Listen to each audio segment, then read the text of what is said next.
Hey, what's up, everyone? Welcome to BRAP. It is Friday, March the 7th. I can't believe March is here already. This is I'm actually glad I'm over, by the way, winter time. It's been like this last week's been back and forth. It's been nice and it's been cold. I'm just over it. I'm ready for the spring. Plus it's March Madness, one of my favorite times of the year, Brap, where I fill out. Yeah, go ahead. I'm sorry. What headset is that you wear? This one is the Artis 7P. Because it looks like you're in like Halo gear, like you've been in like a car accident, and you're like in the big. How's that band just goes up? Like seems like it goes like 10 feet over your head. Yeah. Yeah, this is the Artis 7P. You can see them. Yeah. My good old buddy Gabby Forte actually recommended these headsets to me. So I went out and bought them. I think they're about Forte's like me. He's 150. he's got a headset fetish. He does have a headset fetish. Yeah, he definitely does. So better than his other fetishes. Yeah. Yes, we won't talk about those fetishes. Detective C's. On that note, I want to welcome a returning guest. Been a long time. He's been in the news lately. Detective C's. What's going on, Seeds? Hey man, yeah, appreciate you having me back on schedule. Obviously, it's been pretty crazy, so appreciate you sticking with me to keep inviting me, and glad I could come back. I got my review copy of AC Shadows today, so I'll be jumping back into that whenever we polish this off and play that most of the night. So I'm pretty sure you really can't at this moment really comment on your experience thus far, right? I can't comment on that, but I will say that the graphical modes that were put out there, I've played about probably an hour or so, give or take, so far. I would say the only thing I can say is like the graphical modes they put out there, those are legit. Okay. So you're playing on PS5 Pro, right? I am. Yeah. Okay. The graphics and stuff that they put out there, it is legit. Download size about 110 gigabytes, so it's pretty large game. 51 trophies, I think, is what it's got. Don't quote me on that, but somewhere in that ballpark. But yeah, reviews drop March 18th at 10 a.m. I think is what it is. So plenty of time. So yeah. So do you think that's just given the March 18th, that it's March 18th? Does that, because I know you've reviewed games in the past, Seeds, like is that do you find that when a developer or publisher gives you 11 days to play a game, do you feel like that to them is saying that they feel confident about the product, the game? Yeah. Normally I just got back into kind of doing reviews again, and so I would say that anytime I get a review copy that's over 7 days, they're pretty confident in it. And in comparison to games that I've gotten where, hey, you got 3 or 4 days to do it, you normally find some issues because I don't want to say they don't want you to find those issues that exist further in the game, but I found that it's more prevalent. Sony, just as an example, PlayStation, they normally give us 2, sometimes 3 weeks. I normally have the copies pretty early. Same with Microsoft as well. Whenever I got a copy of Starfield, it was 3 weeks before, I think. And so it definitely, I think, shows a little bit more confidence in the game and giving you time to play. But they obviously weren't. I know several different creators kind of have this game to review, and so it was a pretty healthy mix of people, and that to me shows a lot of confidence in the game. Yeah. Let me just ask you a quick question. And actually, before I do that, let me introduce the rest of the panel here and get Forte in here. No, before you even say that. Yeah. I heard somebody say somebody got some fetishes. Some what? Hold on. What is it, Forte? You said I got a fetish? Oh, I thought you said fetishes. Yes, fetish. No, did not. Yeah, your headsets. Yeah, headsets. No. I heard somebody say that I got more than just a headset fetish. Yes. It was cutting out. The volume was cutting out. Okay. No, that's Death Singer. After we had a podcast last night on Crossfire, my God, that dude. That guy. Yeah. Forte, you Oh, right? okay. Forte, you played Cyberpunk, right? Yes. And so who is your? Are you part of? Are you with Team Pan Am? Ooh. He's like, ooh.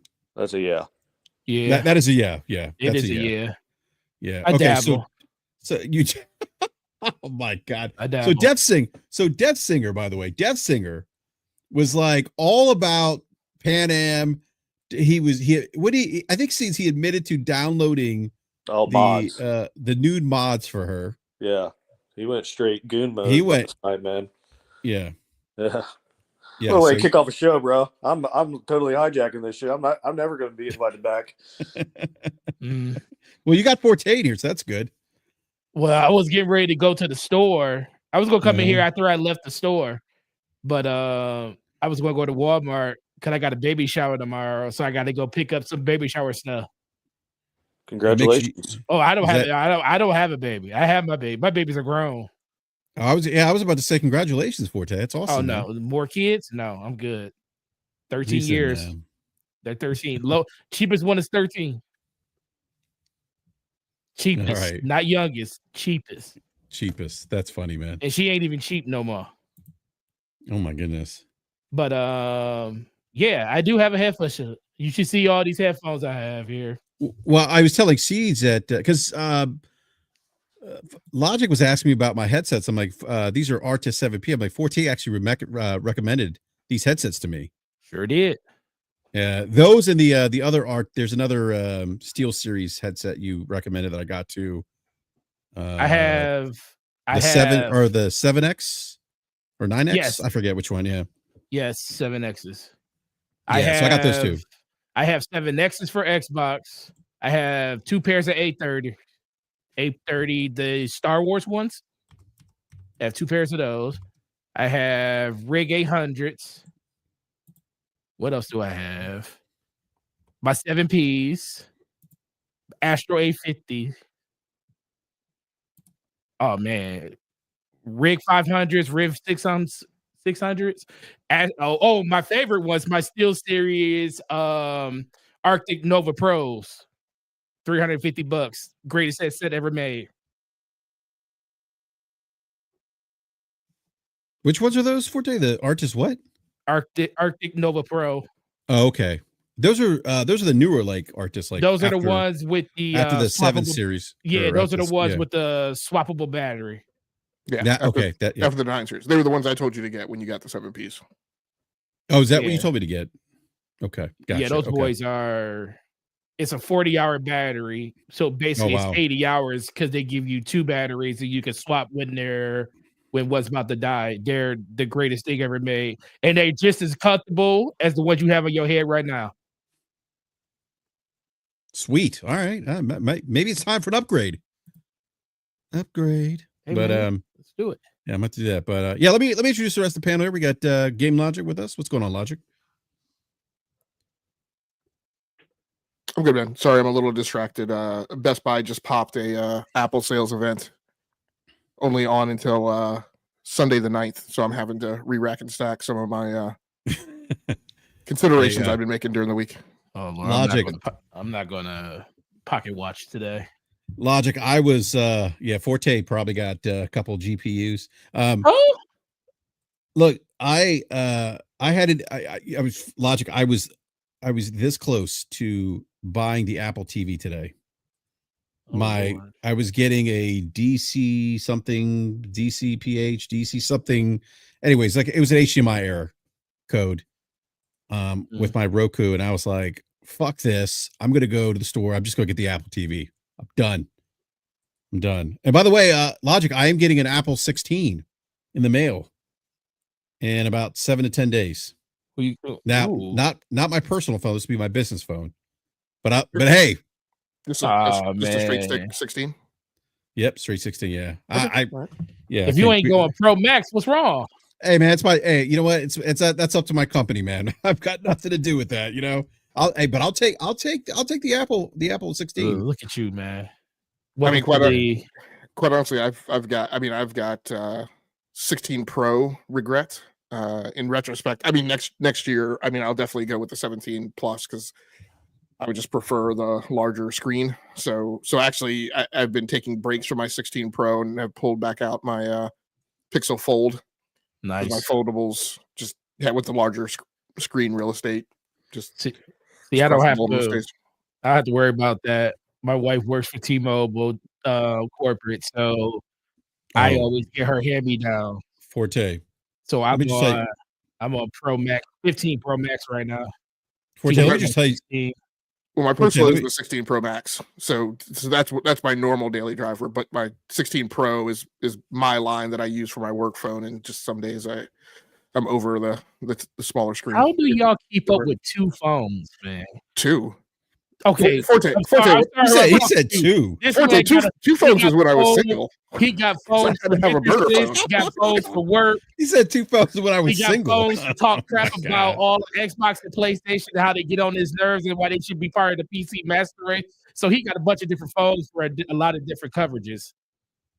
Yeah, I mean two phones was when it was easy. That was just for personal use. Then I became a smartphone reviewer back in the 2010s, a mobile reviewer, and then So you like MKBHD with a drawer full of phones. actually to be quite funny thing, MKBHD and I went to the same college. Okay. I was in grad school. He was an undergrad. But no, I don't have the juice like that guy does. No, that man was doing a studio tour of his new desk that he had, and this man opened up the goddamn drawer and literally pulled out like 80 phones. I was like, what? Crazy. Yeah, that's yeah. So Forte, real quick, man. You said your wife works for T-Mobile corporate. Yeah, she's been there for 17 years. I came back home, man. I came back home. I was on T-Mobile for many years. Switched over to Verizon because it was America's network. And you had to pay America's prices. Oh, let me tell you something. It was not. It is. Verizon should drop the moniker of America's network because it is a terrible network. I was on 4G most of the time. Yeah. I went to Costco and they were like, "Hey, you want to join? You know who's your provider? You want to? Are you thinking about switching?" And it was a T-Mobile stand. I said, "Yep." I said, "Well, I owe some money on the phone." Oh, well, we'll pay off up to $599. Mm-hmm. And I'm like, well, I owe $570.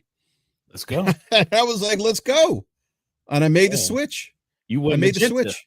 I went back to Magenta. Let me tell you something. I haven't seen 4G since I've owned the phone.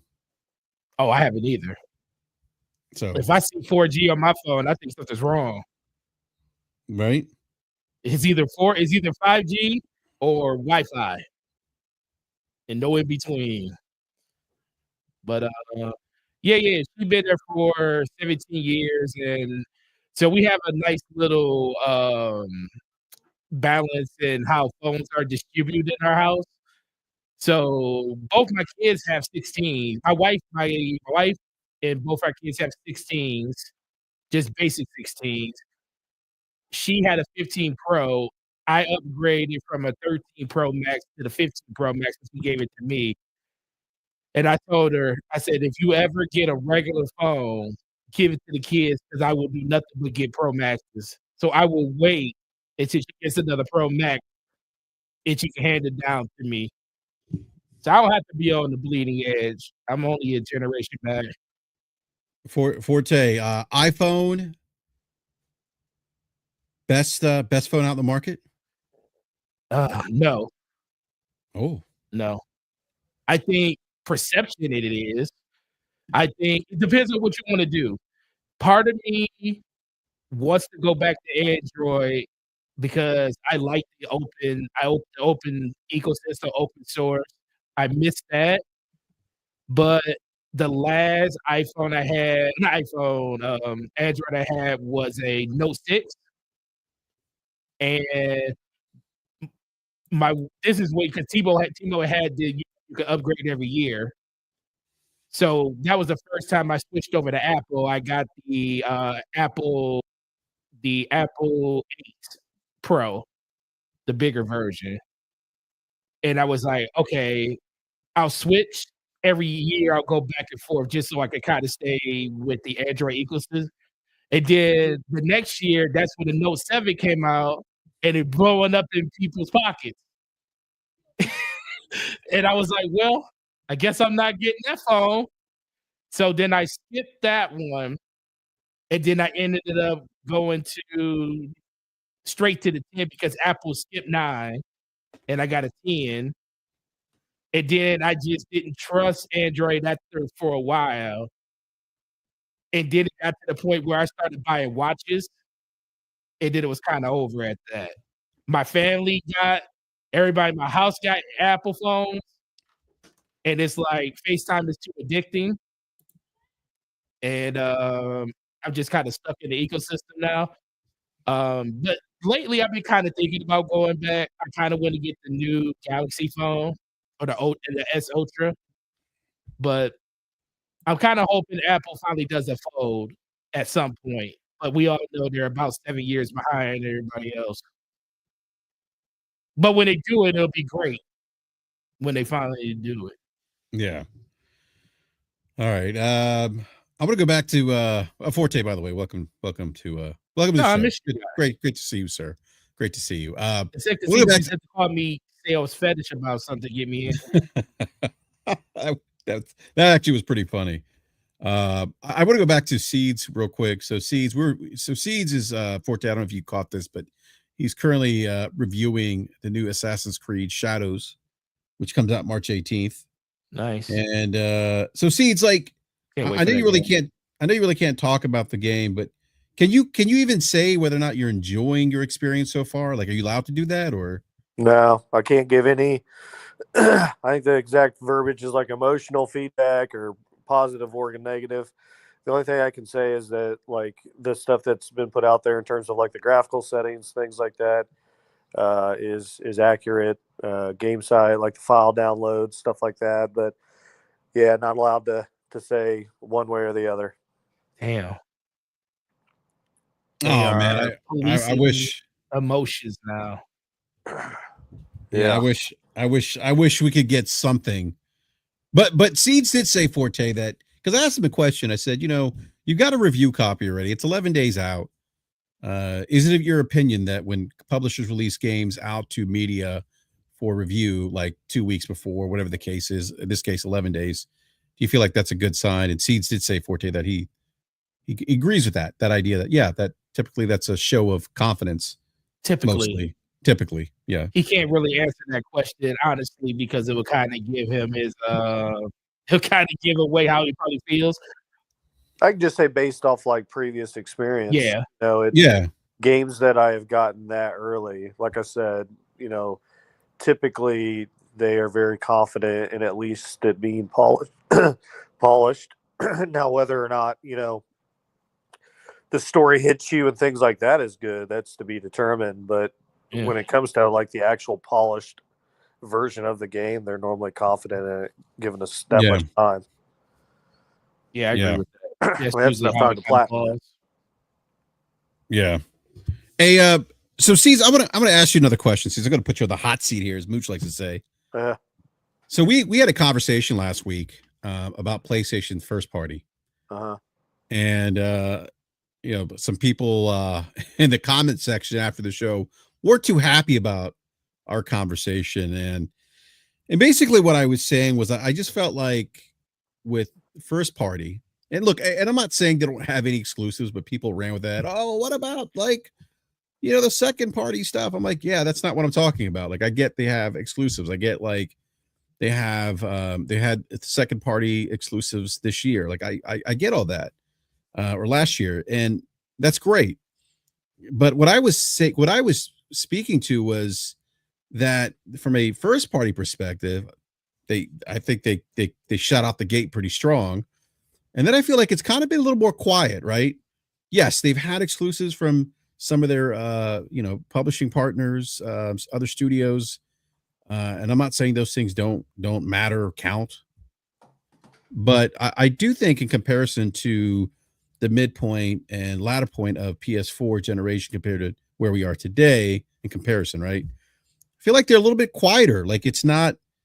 Yeah, everyone's like, oh, what about Wolverine? Yeah, we don't have a release date for Wolverine. I know it's a thing that's happening. We haven't had a showcase. Yeah, we've had the state of plays, but we haven't had like the major showcase in about 2 years, if I'm not mistaken. It'll be 2 years it'll be 2 Yeah. years December. So I Yeah. want to just, because I've been thinking about this a lot, Brap, as you and I have been talking Yeah, to. So yeah, go I ahead. think I've come up with a kind of a good summary, because I think part of for the people who simply just want to be argumentative and not like actually listen, I think where they were getting their heads wrapped around was the notion of quantification. This is an entirely subjective discussion, right? And the thing that I finally clicked on as we've been talking about this throughout the week, like this is a discussion about marketing and branding, and so like if you have to think about it from that perspective. But I think the simple summation of all we were saying was, in general, in comparison to the back half of the PlayStation 4 generation, our feeling and our perspective is that the hype isn't there, right? The same as it was then. Mm-hmm. And there's causality and reasons for that. And the extrapolation was, okay, is it possible that there are other PlayStation 5 owners who feel that way? And I think it absolutely is. That's all the conversation was. Yeah, I think that was well articulated. I do think it is subjective. You know, I have a lot of, I don't want to say a lot of friends, but I do have multiple friends that work at PlayStation. One specifically at SIE on the engineering side, and then at several of the studios. And there are things that they have, like I knew about Soros being shown. I don't think, and I could be wrong, I know they're kind of going back and forth. I don't think they're going to do those big showcases anymore. I think that they're going to stick to those state of plays and those updates. And you got to think, like last year, we didn't even know about the Game of the Year Astrobot until the May state of play that they did. So for me, see what this year we got: Yote, Death Stranding. I mean, they've said it now. Like if they're publishing the game or whatever, like it's first party. I guess is kind of how we're doing that now. So, I could see both ways. Like I honestly could. I could see people that like you just articulated, where there's not maybe as much hype going into this midsection as there was in the PS4 timeframe. But I also think that some of the stuff that they have coming that they have not announced yet is going to maybe take some of that away, I guess, in terms of the quality that they have. I do think that there was obviously the misstep of trying to heavily go after live service, right? Like you had Ben's studio that is not a live service studio, working on something that I think now in hindsight they shouldn't have been working on. And so I could see where people would be frustrated in comparison to the midpoint of the PS4 era. But for me, if you're doing, this is just my own opinion, if you have 3 to 4 first party games coming out per year, that's okay with me. And it's subjective, right? Like I'm personally okay with that. Other people may want 6 to 8 or whatever. I don't think that PlayStation going forward is going to be that hype machine that maybe some people want. And I think that if you look at, well, I mean, I don't want to hate on Microsoft Gaming whatsoever, but if you look at their showcase that they did, which was incredible, how many of those games have actually released in the time that they said that they were going to release? And so for me, again, it's subjective. I want to be shown games that I know are going to be in my hands, playable within about 12 to 18 months, if that. Like, show me what you got coming up in the year. And because there's so many other games from third party that I don't really it doesn't bother me. So but I do see, again, I see where people could say, hey, there's not enough games, whatever. But for me, I'm okay with where they're at right now because of the quality that they're putting out in their games. I'm okay with it. Yeah, and I want to stress and emphasize, right, going back to last week, like our commentary was not about quality. Like, there are absolutely good games there, and we absolutely concur with the same thing you said. I'm getting frustrated about this conversation last week because I constantly said this is not the same conversation we've had about Xbox. When I talked about Xbox, I talked about it from a software engineering, software development, software manager perspective, and I said they have a problem with their production pipeline. Yeah, that is a completely different conversation. That is a tangible, evidentiary, objective statement, and I absolutely agree with you. The problem with Xbox, and the reason why I said Xbox needed to show a roadmap 2 years ago, is because the confidence wasn't there. yeah, Right? People didn't know what the studios were working on. I'm like, great Scott, you have all these resources. What the hell are people doing? Stuff is constantly coming out wackadoodle late with no explanation. yeah. Like, oh, Turn 10 has hey, in great news, we want to announce Turn 10 Studios has started work on Forza Motorsport. Started? What are you talking about? I expected you to hear that at the beginning of 2020 before the Series X launch. So it's a completely different, it's a completely different thing. Does it frustrate you though? And I do agree that it's different. I was just kind of using it as an example. For me, sure. like personally, I just want to see what you have coming up in the next year. I don't really need that, I guess, quote unquote roadmap. I know some people do, which totally understandable. I guess my question would be, does it frustrate you whenever you do see that roadmap and those, hey, these are the games we have coming in the next year, and then they don't hit those targets? Like, does that bother you when you see that, or are you okay because you know it's coming at some point? I mean, the flip. I mean, we're kind of pivoting this conversation, right? And I'm articulating this because I want people to get it straight, right? And not for flip sure. little sound bites. So we're pivoting the conversation to the discussion of Xbox, right? 100%. And how I feel about their productivity. My problem with the series of Xbox announcements, and I have a whole hypothesis and case study and analysis of how they've been handling marketing and PR, right? Going back to the summer of 2022, right? The 12-month plan. Yeah. So the problem from that, I always mess that up. I can't remember. It was before Redfall. So the whole 12-month plan.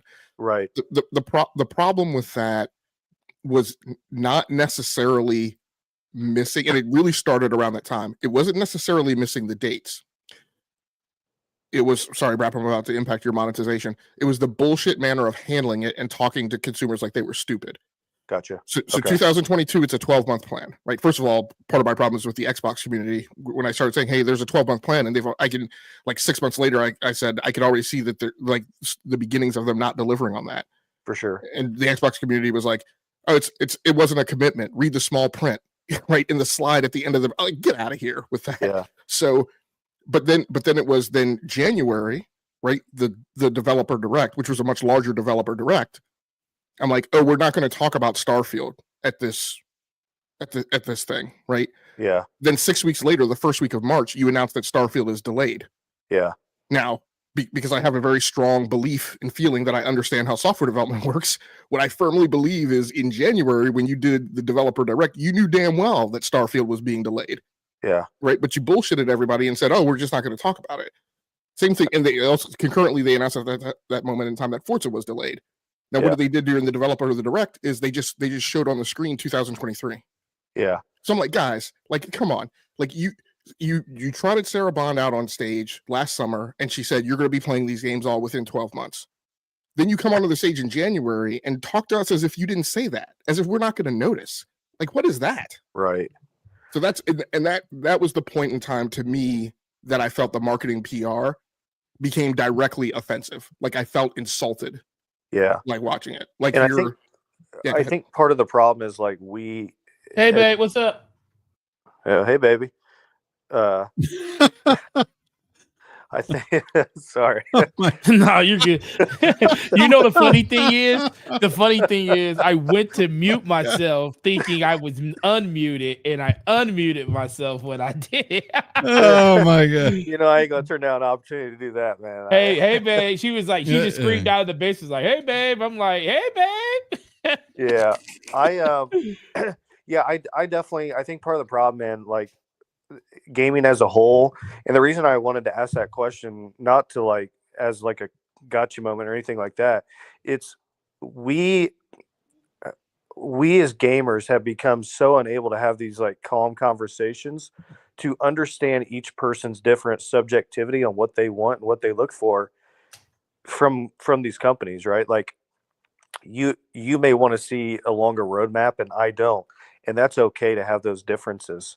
And I think that, for like I said, for me personally, I'm okay with PlayStation not showing me the goods, because you're right. I think that, at least for me, PlayStation has earned the trust from me to, hey, I trust they're working on stuff. I trust that these types of things are coming. So I think being able to have these conversations, right, like without getting emotional, like it, we all love video games, but these companies are obviously working on things. And for me, having 3 to 4 first party games per year, I'm totally cool with. I don't know if you guys have a number like that you're cool with, but I do think that for me is kind of is like acceptable to where I'm getting my money's worth from first party. If I'm getting 3 to 4, because I have so many other freaking games that it just fills it in. But I'm interested to hear what you guys kind of think. Well, I don't have a number, and I'm going to try and mention my one comment and then turn it over to BRAP and Forte to wait in. So the only reason I said Xbox, I felt 3 years ago now that Xbox needed to show a roadmap was because they had been boning things up since the beginning of the generation, right? That was what I said. I mean, we had this discussion on the show. Prior to that show, I said Xbox needs to come to the stage with a return to green plan, right? They need to come to the stage and admit that things have been dorked up, right? And do something to restore confidence, right, in the consumer base. And I said one of the ways in which you do that is to show a roadmap. From that point, again, and this is a unique perspective or a small, like I get it. Like the way I think about it is the way everybody else thinks about it. My feeling is, okay, now that you have a roadmap out, I'm fine if you miss. Just be honest about it. Like Gotcha. don't come to the stage and lie to me. Yeah, for sure. Then crosswalking back to the conversation last week for Sony, because it's analogous to why I clapped out of Xbox. When we mentioned that we have this feeling and that others might, right? Like if everybody came to, oh well, here's the list of games. I'm like, time out. That's not the conversation we're having. It's marketing, it's branding. It's subjective, and then this is my personal facet. I clapped out of Xbox because, and I get it, they were trying to do something different. I was on Xbox from the time that Sega was bowing out and Xbox was coming in, and I said, Jesus Marimba, here's the replacement for my beloved Sega, the platform that's been the love of my life since I was a kid. Now I'm going to be an Xbox person. But I came to Xbox because of Halo, Forza, and Gears of War. I came to Xbox because of the big tentpole franchises from its marquee studios. Flash forward to the PlayStation discussion. That is PlayStation for me, personally. Yeah. I was in love with PlayStation because of the big tentpole franchises. Spider-Man, now we have Spider-Man, Uncharted, The Last of Us, and the things that the other big studios do. I think I, rattled off 6, and I'm not even a big Housemarque fan because I don't play roguelikes. But and that was the point of the conversation really last week is, yes, you can talk about the list, enumerate the list of games and the number of games.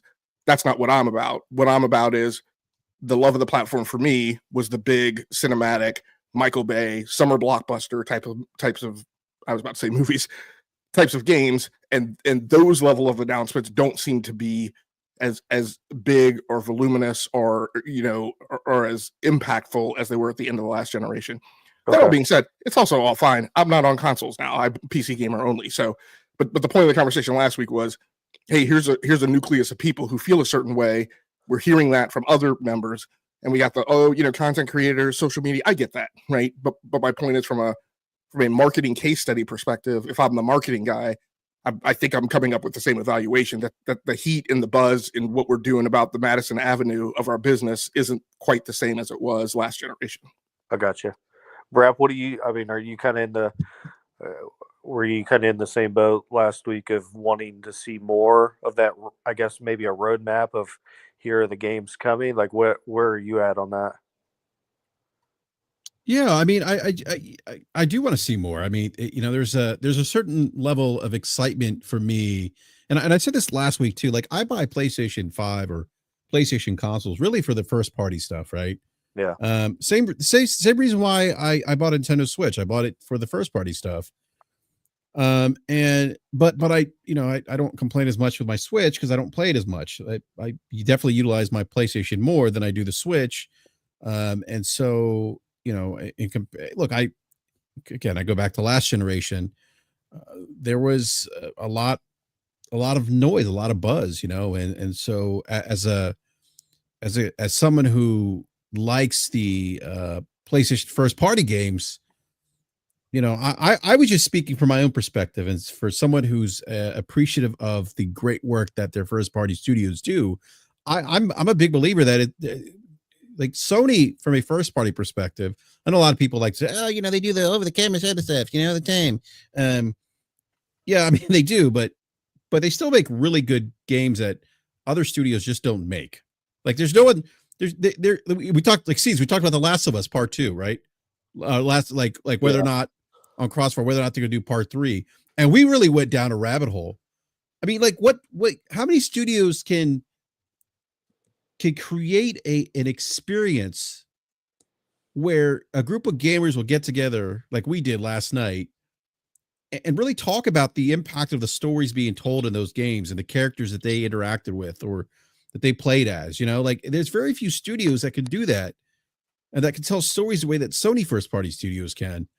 And so that's kind of like where I was coming from, like just my experience with the first party, the fact that I really value their first party, and then comparing it to how they started at the start of the PlayStation 5 generation, and then comparing to the mid and end of PS4. And we're basically at the midpoint now, PS5, and where I feel like we just haven't got a lot of marketing noise or talk about games and things that are coming down the pipeline for PlayStation. I think you said something to the effect, Seeds, correct me if I'm wrong, but that they're probably not going to be doing as much of that, right? Yeah, I've been told like emphatically 12 to 18 months. They're not going to go outside of showing things out of 18 months. But I think, like right now you got Death Stranding 2, Ghost of Yote.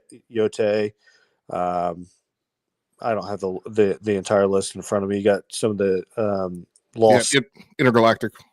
Yeah.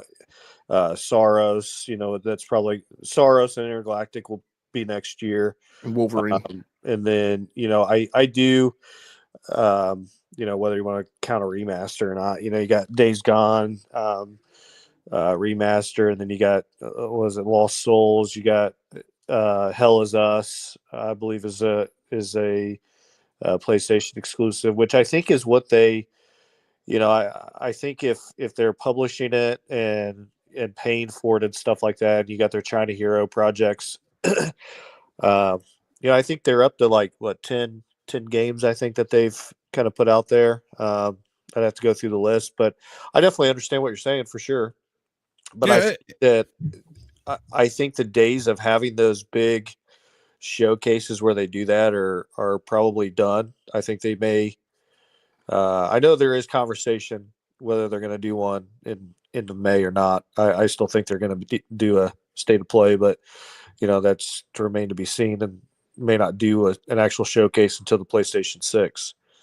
But yeah, I'm okay with their cadence that they have right now, but I know I could understand where others want to see more maybe. So I can understand both sides. Yeah, and I'm not saying that they have no games or trying to discredit the other stuff like the Stellar Blades, the China Hero Project. Like, those things are great. But, for me... We're just saying, are we getting an Avengers movie this year, or are we getting She-Hulk? Right? That's the conversation, right? And that's pretty much it. Yeah. I mean, and Marvel is a great case study, right? Mm-hmm. Marvel puts out the roadmap, right? That there have been times that has worked incredibly well for them. And then there have been times that it hasn't, right? And a lot of that has been associated with what is the buzz around the roadmap, right? When the buzz is weak, right, then it tends to work against them. And it's really an isolated discussion around the marketing and the branding, while acknowledging that, because Forte and his partner Slow Mo, I'm sure, are mad at me because I constantly push back at them about why are we worried about whether or not the state of play was quote unquote good or not when they're selling Bonga and they're the market leader, right? If there's no impact from the state of play being considered like not that great, then who cares, right? But the point of that is that's to have that conversation, right? To elevate it to an evaluation of what is the impact, right, of that marketing and branding, and that marketing and branding is a separate discussion from the quantification of, of sales and market performance and competitive level and blah blah blah. True. Yeah, I think it's a good conversation. Like I said, I can understand where some people may, want more. Me personally, though, I'm okay with where they're at. Yeah, and I don't, again, hold on a sec here. I'm not saying they're like in a terrible place either. It's funny, like I think, and I don't know, Logic, if some of the commentary in the comment section last week, if people were saying, I don't remember, but again, I don't disagree with you, Steve. Like I don't think they're in a terrible place. I mean, if I'm looking at their like big picture, like if I'm looking at like some of the partnerships that they're some of the partnerships that they have and what that's funneling into the PlayStation 5, I think that stuff's great too, but let me ask you, Seeds, like I just thought of something. We were talking about like the partnerships and the China Hero project. Do you think that they are maybe, because like PlayStation 2, PlayStation 1, I mean, those consoles really, yeah, they had exclusives, but I feel like a lot of the exclusives were like third party, second party exclusives. There were some first party sprinkled in there. Yeah. Do you feel like they're kind of going back to that formula? It's like, yeah, we're not gonna, yeah, we're gonna have our first party stuff, but we're really gonna try to focus on building those relations or partnering with other developers and publishers for exclusive content, almost similar to what they did with the PlayStation 2, PlayStation 1. Well, I know, I don't remember if it was like March or April. They had basically kind of said, hey, this next year, from 24 to 25, kind of through 25 was going to be a lighter time frame for them before they kind of ramp up. So that was on I think that was on the last call they had last May. Somebody correct me if I'm wrong, but I was kind of expecting this kind of light load during this time frame to be honest. But I do think that specifically the success of Black Myth Wukong in the market over there, like China is a massive market but not a massive console market. And if you saw, I mean, they sold a lot of PlayStation 5s during that time frame over in China. And some of these games that are coming are very popular over in that part of the world, which also becomes popular over here. That Phantom Blade Zero, holy shit. Like that game, I mean, looks just phenomenal. And I think it's going to sell like crazy. And so I do think that they are looking for those very strategic partnerships in parts of the world that have been kind of untapped to really take where they're at to the next level. I also think that part of doing that in some of these areas is to expand their PlayStation network into countries that they're not currently in. Because right now you can look, there is a list of countries, I don't remember the exact number, that PlayStation Network is not available in yet. And I think that they are trying to get that done to where it is available there in some of those countries. They have projects that are going on in India with some of the studios. They have project, I can't remember it off the top of my head, in Africa. There's a couple studios that they're working with in Africa. And so I think that we are going to see them use these strategic partnerships in various parts of the world that are untapped right now. and then you get to have these people become acclimated to PlayStation.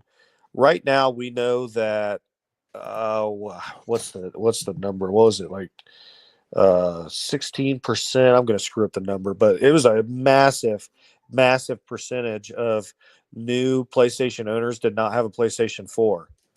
It was like 40%. I don't remember the number. I know it was pretty good size number. Maybe in the 20s, 24%. I don't remember the exact number. Okay. Someone's gonna say it, but I thought it was 40. I could be wrong though. I could be wrong. I don't remember the exact number, but it's massive. Those people came from somewhere, and they did not have PlayStation 4 username accounts.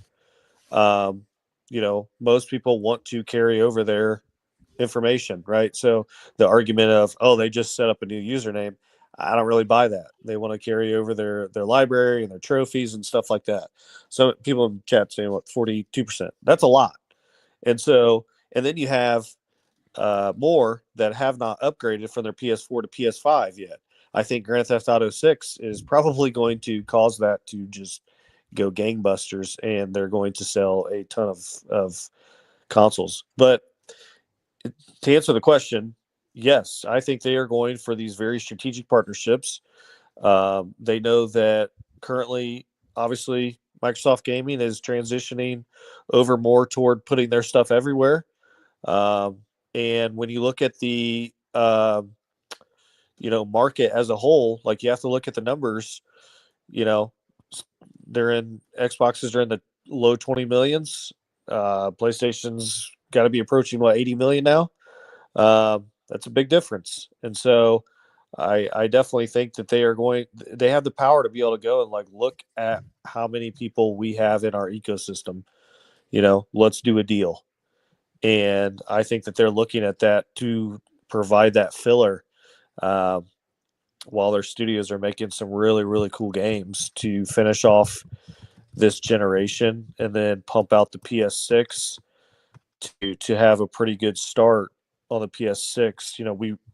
We rolled out the PS5 at a really weird time, and so We did, yeah, and so lots of challenges, a lot of different things that really with the chips and things like that, and so I definitely think that I think next year. I think this year will end up being a good year for PlayStation. Already see the games they have, plus all third party. I don't think anyone's going to miss a beat this year because of how much there is. Next year, I expect them to have a really big year, and then the following year, I expect them to have a really big year. And then we're going to be getting close to PS6 dropping. So it seems, just to add some context, you're saying you think they're going to have a big year. Is that based on some things you've heard? Oh yeah. Yeah, okay, they have. Okay, yeah, they have stuff that they have not shown yet that I know they have. Okay. That is, I don't want to say fully ready to go yet, but close. Close. They have.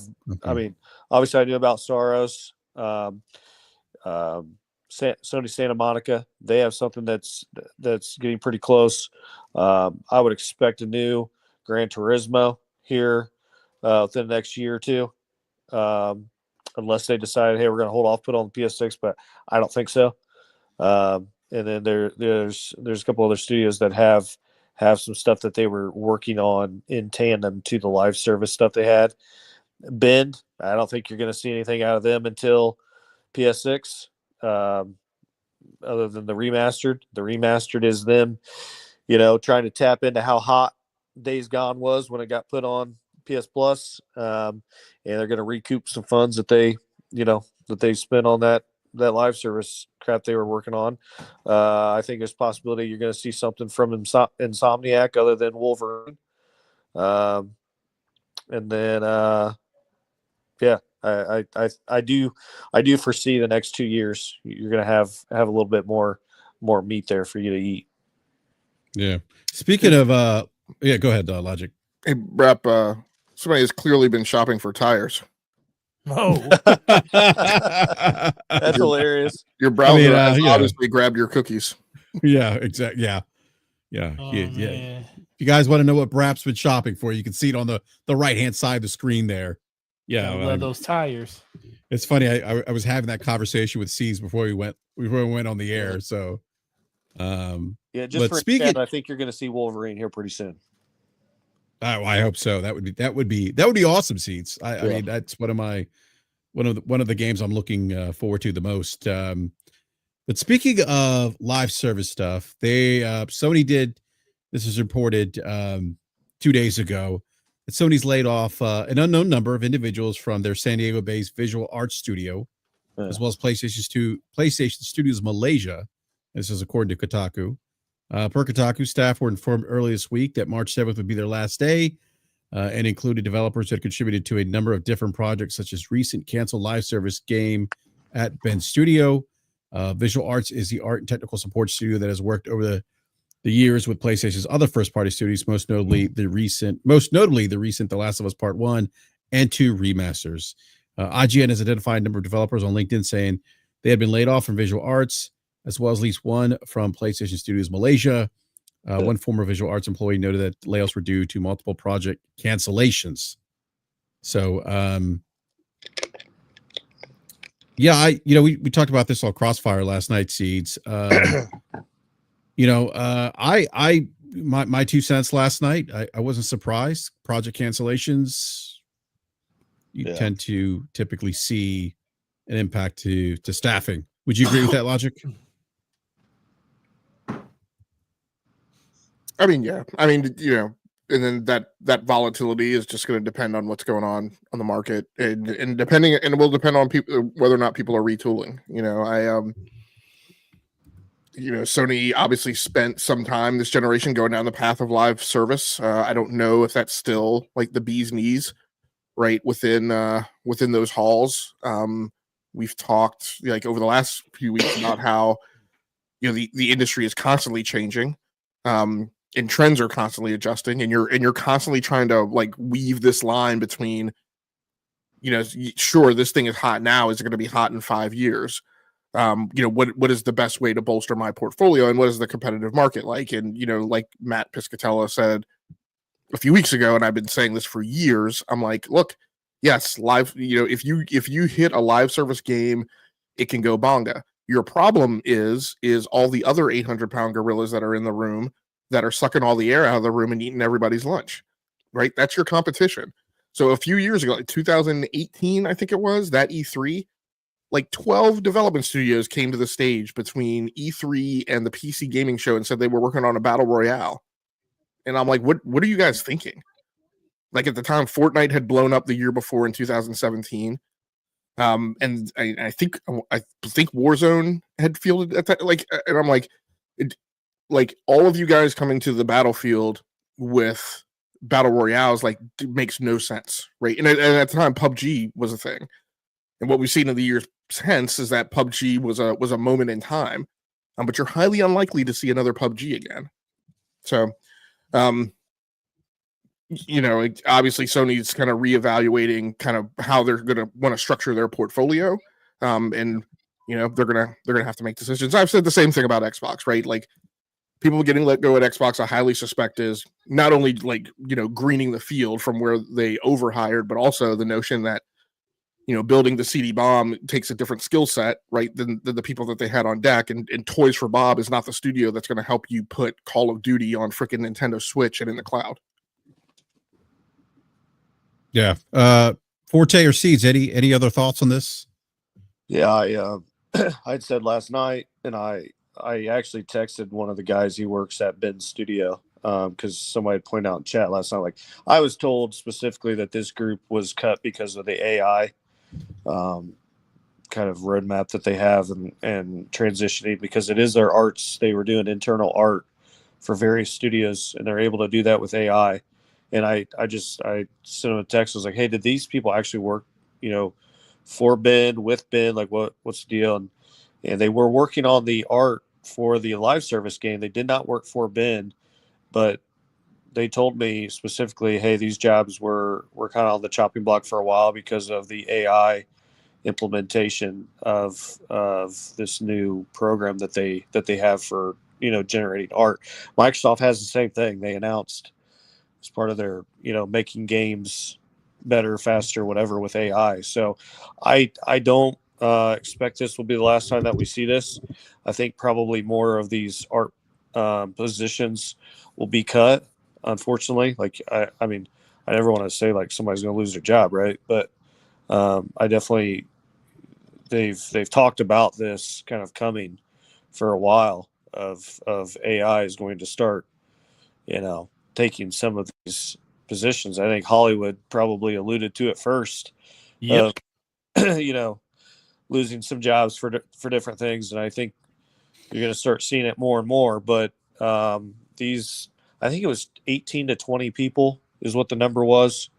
I could be off by a couple, but I believe it was 18 to 20, and that's what that group did was made the um, internal visual arts for like posters and marketing stuff, things like that, and different characters in games, stuff like that can now be done with AI.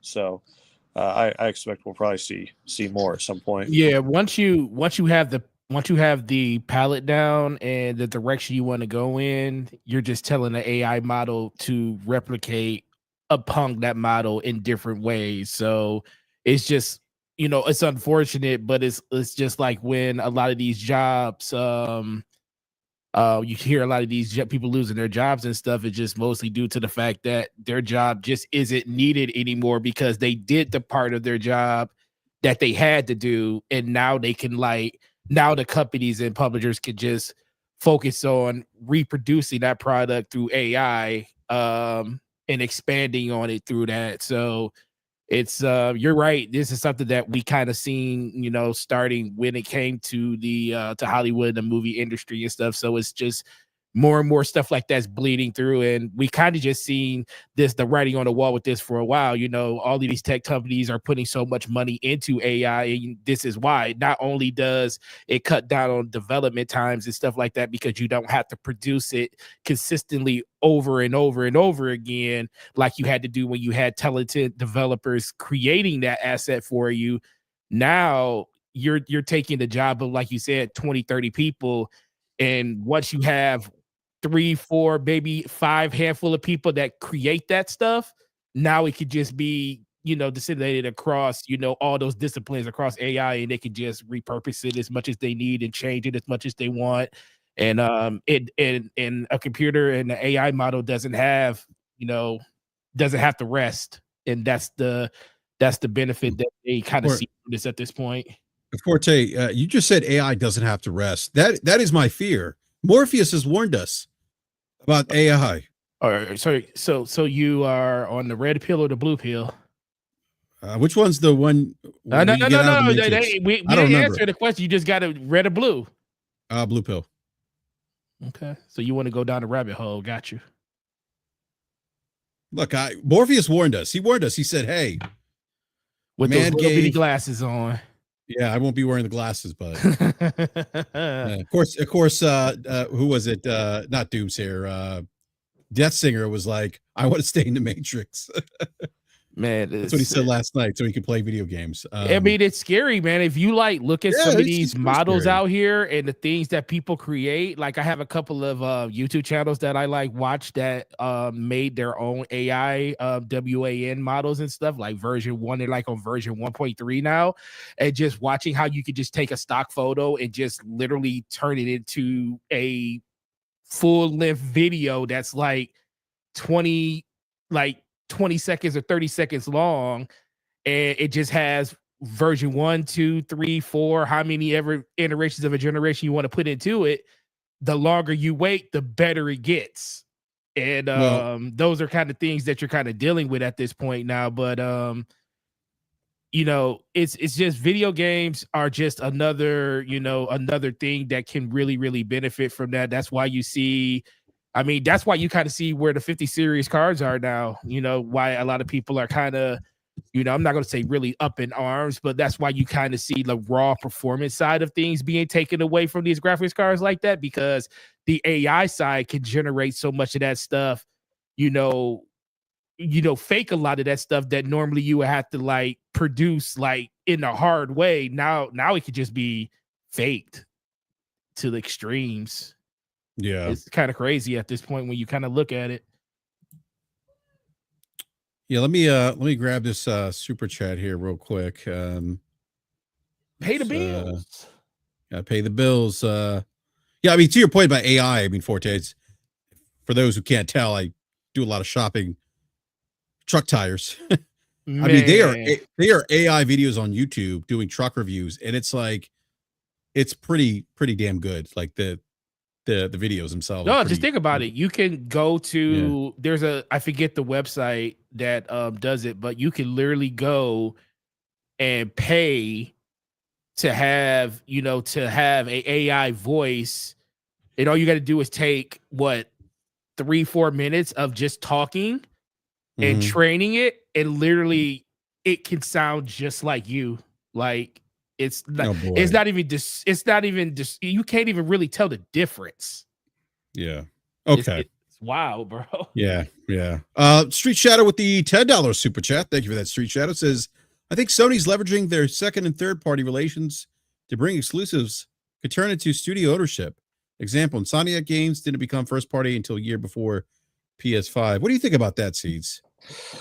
You know, maybe, but I don't know why you'd want to take on the assets if you don't have to. If you can, just pay money to have them be, exclusive to your platform, and you don't have to take on, any of the liabilities that the company has, any of the debt.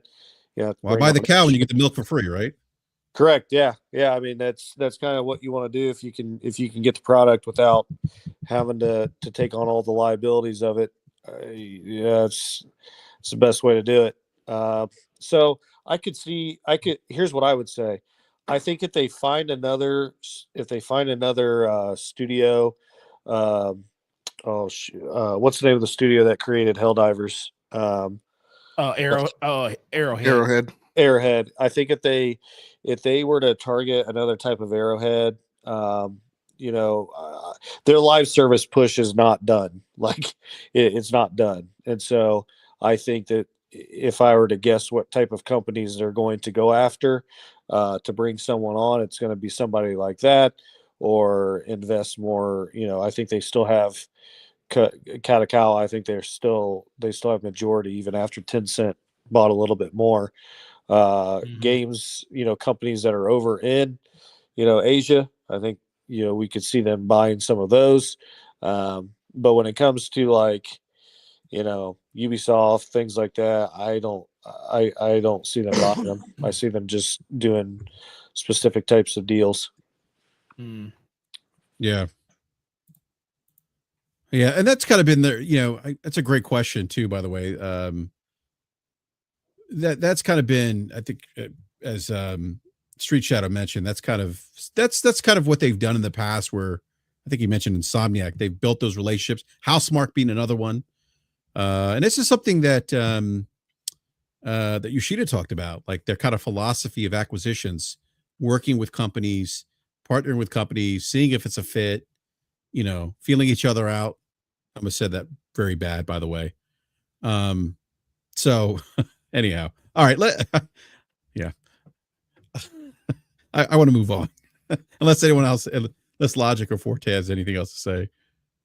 All right, let's move on to Metacritic's game publisher rankings. All right, here we go.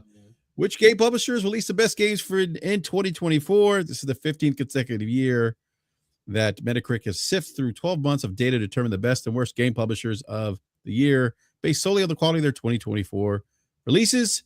Sales and user reviews are not factored into these rankings. Only critic reviews, as captured by each game's Metascore, are used to evaluate performance. So here's some of the averages, blah, blah, blah. Let's just get down to, I'm not going to go through all these here. I'm going to get to, here we go. All right. Number 1, Sega. Who remembers that, right? I do. All right. Sega. So Sega was their previous year rank was 9 of 46. The average Metascore was 82.9. 29 products, 12 titles, 86% good, 0% bad. Great games were 3. Best 2024 game, Metaphor, ReFantazio, 94 Metacritic. So there you go. Sega being number one with I thought they had a really good year with Metaphor, Shin Megami Tensei 5 Vengeance, Like a Dragon Infinite, some other games here. So anyone surprised by Sega? I was actually kind of surprised to see them at number one. I wasn't. I'm not necessarily No, I surprised, wasn't. but this is also why I feel like this list is, I won't say useless, but doesn't necessarily convey impactfulness, right, to the art or to the market. Like it's just an aggregate of meta scores, which I just, Yeah. I mean, was anybody running around pom-pomming Sega last year? I was. No, I'm going to push back on you, BRAP. No, you weren't. You were pom-pomming Atlas, but not Sega. Well, I mean, tomato. No, Those are definitely not the same. No. Those are definitely not the same. This is not Akuda Matata. All right. Number 2 was Capcom. Yet Their another average Metascore. Get another Yeah, go ahead. publisher who was not pom-pom last year because of the dog doo-doo Dragon's Dogma 2 Dragon's on PC, Dogma. which still has crappy Steam user rating scores. Yeah, the PC right meta is 88. But yeah, I would Steam was probably I would say Steam is the score you probably should be paying attention to. Mm-hmm. Yeah. But yeah, so Capcom was number 2. They were actually number 1 last year. Oh. So, and right now they have the highest meta score right now, I think, with Monster Hunter Wilds, if I'm not mistaken. Which they've sold 8 million copies of that game so far. It's their fastest selling game in history. I'm disappointed. Anyone playing? I'm not playing it. Logic, I know you're not playing it. Seeds, Forte. Whoa. Oh, you are. I playing have it. it. You are Up your playing brakes. I have it. I just refuse. I have it. Yeah. I just refuse to play it on my PC until they patch it. I have it, and I've played a little bit of it. I haven't put as much time into it because I've been spending more time on Sniper Elite Resistance and Avowed. That means he doesn't have it, sir. I do have it. What are you talking about? No, that You means can go. don't You have can it. go to my Steam. No, thing right now. you can say you have, but the fact that you said, "No, I'm playing something else." Listen, you're supposed to play Monster Hunter. When Monster Hunter comes out. I've said that I've played it. I've simply said that I haven't spent as much time in it. Why not, sir? Because Well, the performance is trash. Don't be like these. No, actually, I'm having a very good time on it. I'm on a 3080 Ti on a 7950X. I don't break a sweat. I play the game. I play the game. My GPU's at 35 degrees. You know what? You're right. My 4090 didn't break a sweat either, but it's the simple fact that thing is busted for most people. The only reason we're able to brute strafe that thing is because we got graphics cards that can do it. And I will give you the Jim from The Office shrug, eating a carrot, the same way I do everyone else. Hey, listen, somebody else's problem. That's not my problem. I'm with you. I just have a heart, and I feel bad for all of the people out there that can't afford $1,200 graphics cards to make Monster Hunter run the way it should run at launch. And that's why I am always insistent on having you on the panel, and I want you here more frequently on Fridays. I appreciate that you have an art. I am on record, and I insist every week that I do not. So the fact that you have a problem. Look, my point is, what I don't agree with is the statement that I see coming from console fanboys saying it's a horrible port. Oh, they could kiss my butt. The release has issues. It should be better. However, there are, but what they're taking as the anecdotal evidence is the screenshots from the people who are having problems. Look, I'm having problems with Avowed now that my 4070 Super that was in that box, right, crapped out, and I had to put a Radeon 6700 XT in it. I'm having not a very good experience. That game is not optimized for Radeon cards and drivers. No, it's Radeon not. cards and drivers are very unstable, and it shouldn't behave that way, right, for a €4 card. But I'm not running around pom-pomming saying, "Oh, Avowed is horrible." Right. Yeah. I'm just saying with you, like my associate, he loves Monster Hunter. He asked me to yesterday, was like, "How you liking yours?" By the way, where's your associate at? He's 43 hours in. No, I'm saying, where is he tonight? Oh, he's at work. Where do you think he's at? He's at work right now. Oh, is he really? Okay. Oh, well, actually, he should be leaving. We close at 9:00 today, so they should be. Oh, I thought when you said associate, I thought you meant slow-mo. No, not that it's slow-mo ain't playing on Monster Hunter, man. It's a wrap. But no, No, he played. He asked me yesterday, was like, "How you liking Monster Hunter?" I was like, "Oh, I like it a lot." He was like, "Yeah, just checking in on that PC. That PC version ain't as good as the PlayStation version." I was like, "Huh." I was like, "How?" I said, "So you really enjoying that 52 frames per second, huh? With those muddy textures?" Okay, sounds good. Because is that the level of card that he's on? No, he has a PlayStation. Oh, okay. PlayStation. Gotcha. No. That's why I All right, said. let He me. said, "I said, how you enjoying 52 frames per second with muddy textures." All right, let me. Yeah. It's like, All hey, right. it is what it literally. Don't throw glasses at the ivory tower unless you.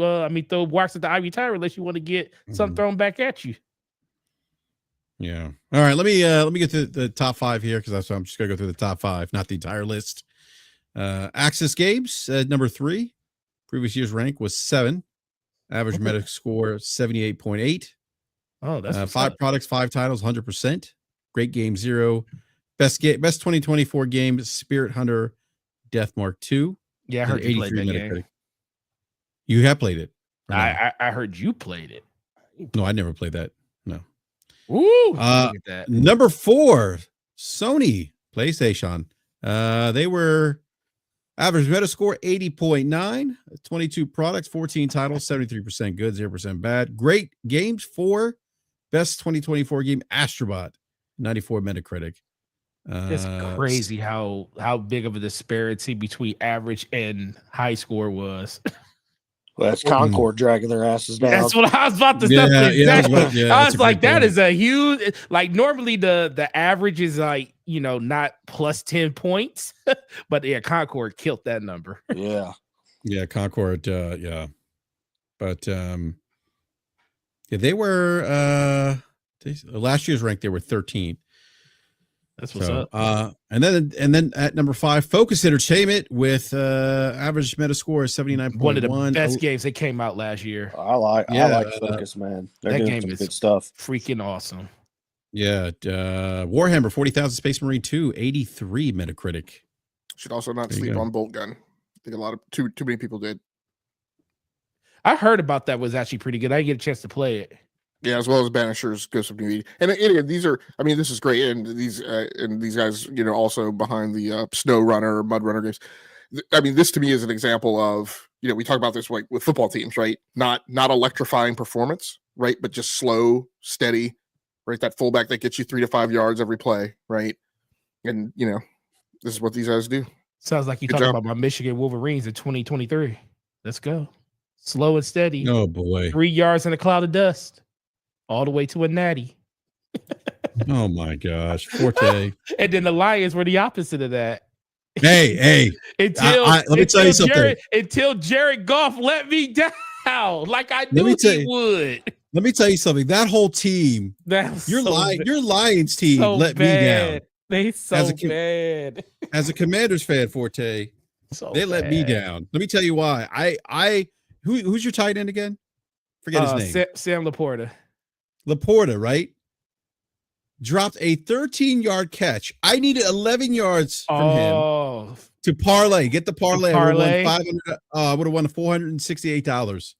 Oh, yeah. Oh, man. So you actually bet on Lions players in a playoff game against your Commanders? It was parlay, man. I was trying. Yeah. Well, I also had Commanders players in that parlay too. Listen, you're I don't even want to talk about it no more. Your defense was horrendous. Your defense is horrendous, and Jared Goff just gave y'all the game. Hey, let me tell you something. Don't sleep on our defense. That defense was horrendous.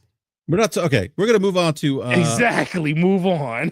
We're gonna move on to another topic here. Oh, can we see that? Oh, I didn't bring it up here. All right, here we go. By the way, I like your PlayStation shirt. Speaking of Metacritic, yeah, I got it at your store, as a matter of fact. Oh, I thought you got it from Kendrick Lamar when he was playing, video games on the field. Oh, no, I did not. No, but speaking of Metacritic, Split Fiction came out this week to the tune of a 91 Metacritic. And yeah, this game is getting really, really, really, really good reviews. And user score is 87. Try to get to Here we go. Push Square says Split, they gave it 100. Split Fiction is Hazelight Studios' best game yet, and it stands out as one of the most accomplished and fun co-op titles on PS5 to date. Its peerless variety means there's never a dull moment, and all of its different mechanics are consistently well executed. There are one or two minor complaints you could throw at this, but they all fade into. Gotta read this. They all fade into the background when the game is constantly showing you new ideas and almost never pausing for breath. This is proof, if more was needed, that Joseph Ferris and his team has found a really special formula, one that allows them to explore an incredible range of gameplay that's only enhanced by its singular co-op vision. Let's see here. Variety. Split Fiction is Hazelight Studios at its best, pushing the limits of genre and co-op gameplay in an imaginative adventure through two wildly different worlds. Eurogamer gave it 100. Fantastic from start to finish. Split Fiction is one of the most inventive and joyful co-op games to date, and a testament to the power of human imagination. And I'm not going to read any more, but the reviews were good. I will say this, though. I don't disagree with Variety and what Eurogamer said here. I think Hazelight Studios is one of the special studios. That what Joseph Ferris' team is doing here, I think, is really no one. I don't think anyone else is doing it in the industry, and they are consistently kind of sticking the landing. I thought It Takes Two was a really good game, and not just the gameplay mechanics of It Takes Two. There was actually a good background story for that game. That game actually resonated with a lot of people. And you get two parents that are I don't know if they're going through a divorce or they're having troubles or issues in their relationship, and they're forced to work together, and their kids are looking for them. Like it was kind of, maybe powerful might be too strong of a word to use to describe the story, but it was a good story coupled with great gameplay mechanics. Yeah. So I think like from a co-op development, like they are probably, in my opinion, the best in the business right now. So what do you guys think? Yeah, they've nailed it. The co-op, whether you're sitting next to each other or you're, playing with somebody across the world, they've nailed that co-op split screen. It's smooth, plays well. The mechanics of it are, just clean. It's probably the best word. Like it's a very clean, polished, well put together game, and they continue to build on it.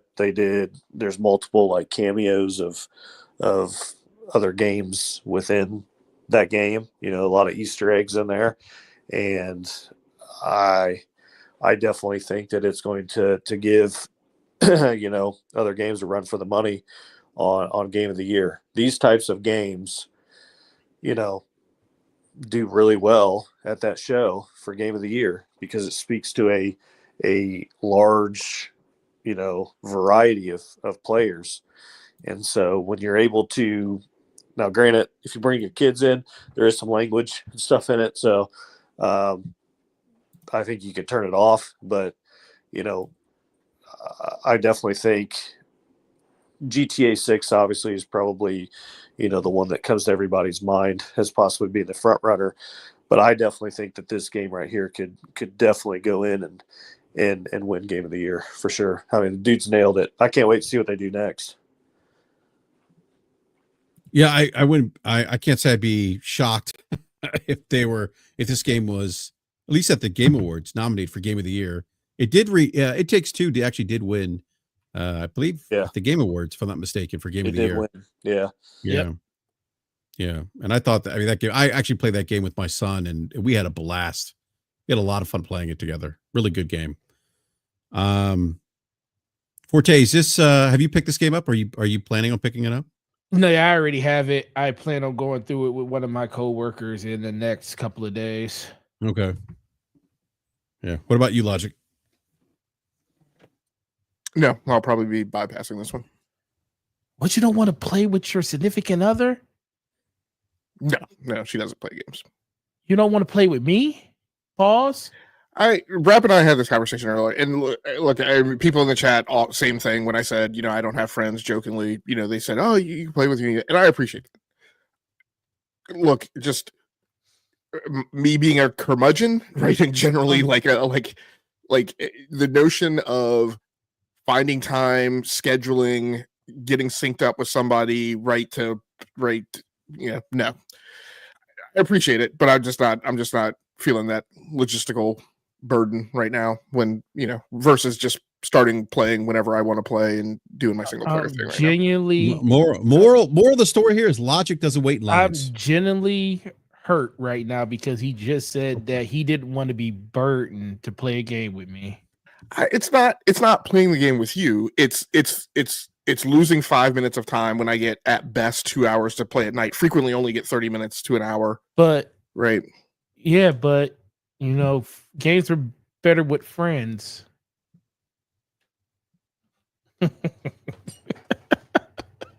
Sometimes. Well, until you start ragging on them in the middle of Call of Duty games, and then you can't leave because no, hey, I completely agree. Look, people are gonna have way more fun than me. you are. Playing. I'm just giving you the best. I do love playing games with you, and I wish I played them more with you. It's just funny listening to you say the word burden. Like you can't burden yourself. I refuse to play games that aren't on my radar with my friends. I don't care who you are. Yeah, and it's just timing, right? I've got 5 new games that I'm playing right now. Assassin's AC Shadows is coming out right 3rd week of this month, so I just made a value prop call right on like how important this game was to me to play right now, versus things I have in the queue and things that are coming up, and I was just like, I can. I mean, I haven't played the other ones, so I'm okay giving this one a bye week for right now. All right, yeah, I agree. Maybe I play Seeds. Seeds, are you? Did you pick this game up? Are you planning on playing it? Yeah, I've played it. I've played about 2 hour and a half of it, maybe. Nice. Yeah, it's something I'll probably finish later with my son. But I got other things I gotta. How do you feel about the take, like the direction, like the atmosphere of this one? Because I cool really like that. Yeah, I was cool with it. I think, like I said, I think it's well polished. They did a great job.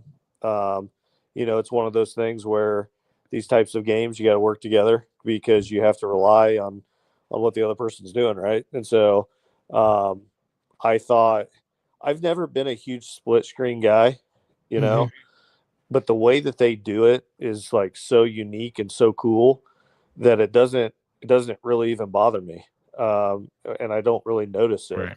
And I'm not sure what that secret formula is that they use, but normally I'd be like, I don't want to do it. I'm like, you play on your screen, I'll play on mine. But with this game, I don't know. It's just something that they do where it's that secret sauce where I just don't really even notice it. Right. Just very clean. It's that's the word I keep coming back to. The way that they design the levels, the way that they design some of the. I've only done one or two fights, whatever it was. It's just very clean how they did it, and I think they'll continue to evolve on it and see what they do next. Yeah. Like I said, I'll probably eventually pick it up, play it with my son, but there's some other stuff I want to finish. So Avowed being one of them. But I do want to move on to sorry, give me a second here. The 9070 XTs, the new AMD Radeon cards. Now, Logic, you tweeted something stuff just for him. Well, because Slow-Mo, big shout out to Slow-Mo, by the way, who's not here. So by the way, we have Slow-Mo on a milk carton. He's missing. So if anyone's seen him, please let the local authorities know that he's been found or that you've seen him. But this was, let me pull this up here real quick. Give me a second here. Slow-Mo actually shared this. Hardware Unboxed. Our understanding is that the retailers have been buying, stockpiling RDNA 4 cards since January at a price much higher than $550, $600 US or equivalent. The expectation was that a rebate from AMD to enable prices near the MSRP once the price reduced at the last minute was announced. But of course, these rebates are selective and only apply to limited quantities of some models. If the MSRP is, let's say, $100 lower than the lowest price retailers paid to stockpile cards, why doesn't that rebate apply to all cards instead of a limited quantity? This would mean $100 on the armors, $100 on the MSRP models, but also $100 on the non-MSRP cards, keeping overall pricing down. It clearly hasn't happened because the next up model in the line is 20% over the MSRP. So effectively, the retail price or the real price most consumers have paid for the 9070 XT is at least $730 US, and for the 5070 Ti, at least $900 US. This is a slightly smaller difference between these GPUs and comparing MSRPs, which is bad for AMD. It's also why when discussing prices, we need to assume AMD would be able to supply cards at $600, while the 5070 Ti would always be $900. Comparisons always should be MSRP versus MSRP or real versus real. The whole thing is a mess because this rebate system means AMD charges AIBs a higher price and works with retailers to bring the price down to the MSRP. This is how this 7900 XT, for example, works its way down from 900 to 700. The AIB still makes $900 models. Retailers get a rebate to hit 700. Usually there are other methods too. The problem is when you stockpile a ton of models, AMD has to retroactively apply the price. The AIBs have to set a price of $730 plus because when they made the card in January, that's what they pay for the GPU plus margin. Retailers have to charge that because they also paid that to obtain the cards. The system all works if every card then gets a rebate worldwide, adjusting everything to be in line with the advertised MSRP. If that's only applied selectively, e.g. some cards, some regions, there is hope though, because now the stockpile inventory is clearing back and prices can be reset. AMD can charge an amount for the GPU that enables the MSRP before it hits retailers and the rebates are needed. But they have to do that, and both AMD and AIB need to be tempted to maintain insane prices. So, Logic, you tweeted something about this. I don't have the tweet that you put up. But you said something about pricing, and I think kind of waiting. Go ahead. So I'll read I'll read the thing that I posted today. Maybe we'll get around to the one. So what I said today was, so you were told to rush out, but did we lose seats? Oh no, hold on. Here he is. Yeah. Seas is back. Yeah. So what I posted today in the aftermath, right, of yesterday, because yesterday was when I accused people of irresponsible reporting and cavalier attitudes about making the recommendation to every PC gamer to go out and buy these. So what I said today was, so you were told to rush out and buy the AMD Radeon RX 9070 XT based on an expected MSRP of $599. Yet the truth is consumers are paying $130 more, narrowing the gap to NVIDIA SKUs. I'll come back to why that's important here in a second. Again, no one should be out buying the RTX 5000 cards either right now, but this is a cautionary tale to not follow all the irresponsible and cavalier recommendations. Just wait, because there's always more to the tale that starts to come out once the parts actually go on retail. Expecting MSRP SKUs, especially when AMD is not selling a reference board at retail, was a foolhardy expectation. So, like, there's been a ton of rah pom-pomming, like, these cards are great, they're going to be so cheap, blah blah blah blah blah. And I was like, you guys need to understand that this is not the way it's going to work, right? The ones that were available at retail were gone in seconds, right? And what's left, again, because AMD is not producing a reference board. So everybody who is making a board is making an AIB, which means they're adding, in most cases, they're overclocking it, which means they're adding a bigger cooling solution to it, right? RGBs, blah, blah, blah. These things are not going to be available at Plus. First of all, no GPU, when it first goes on sale, is generally available in large stock numbers, right? Despite all the twittering, right, and BS yesterday.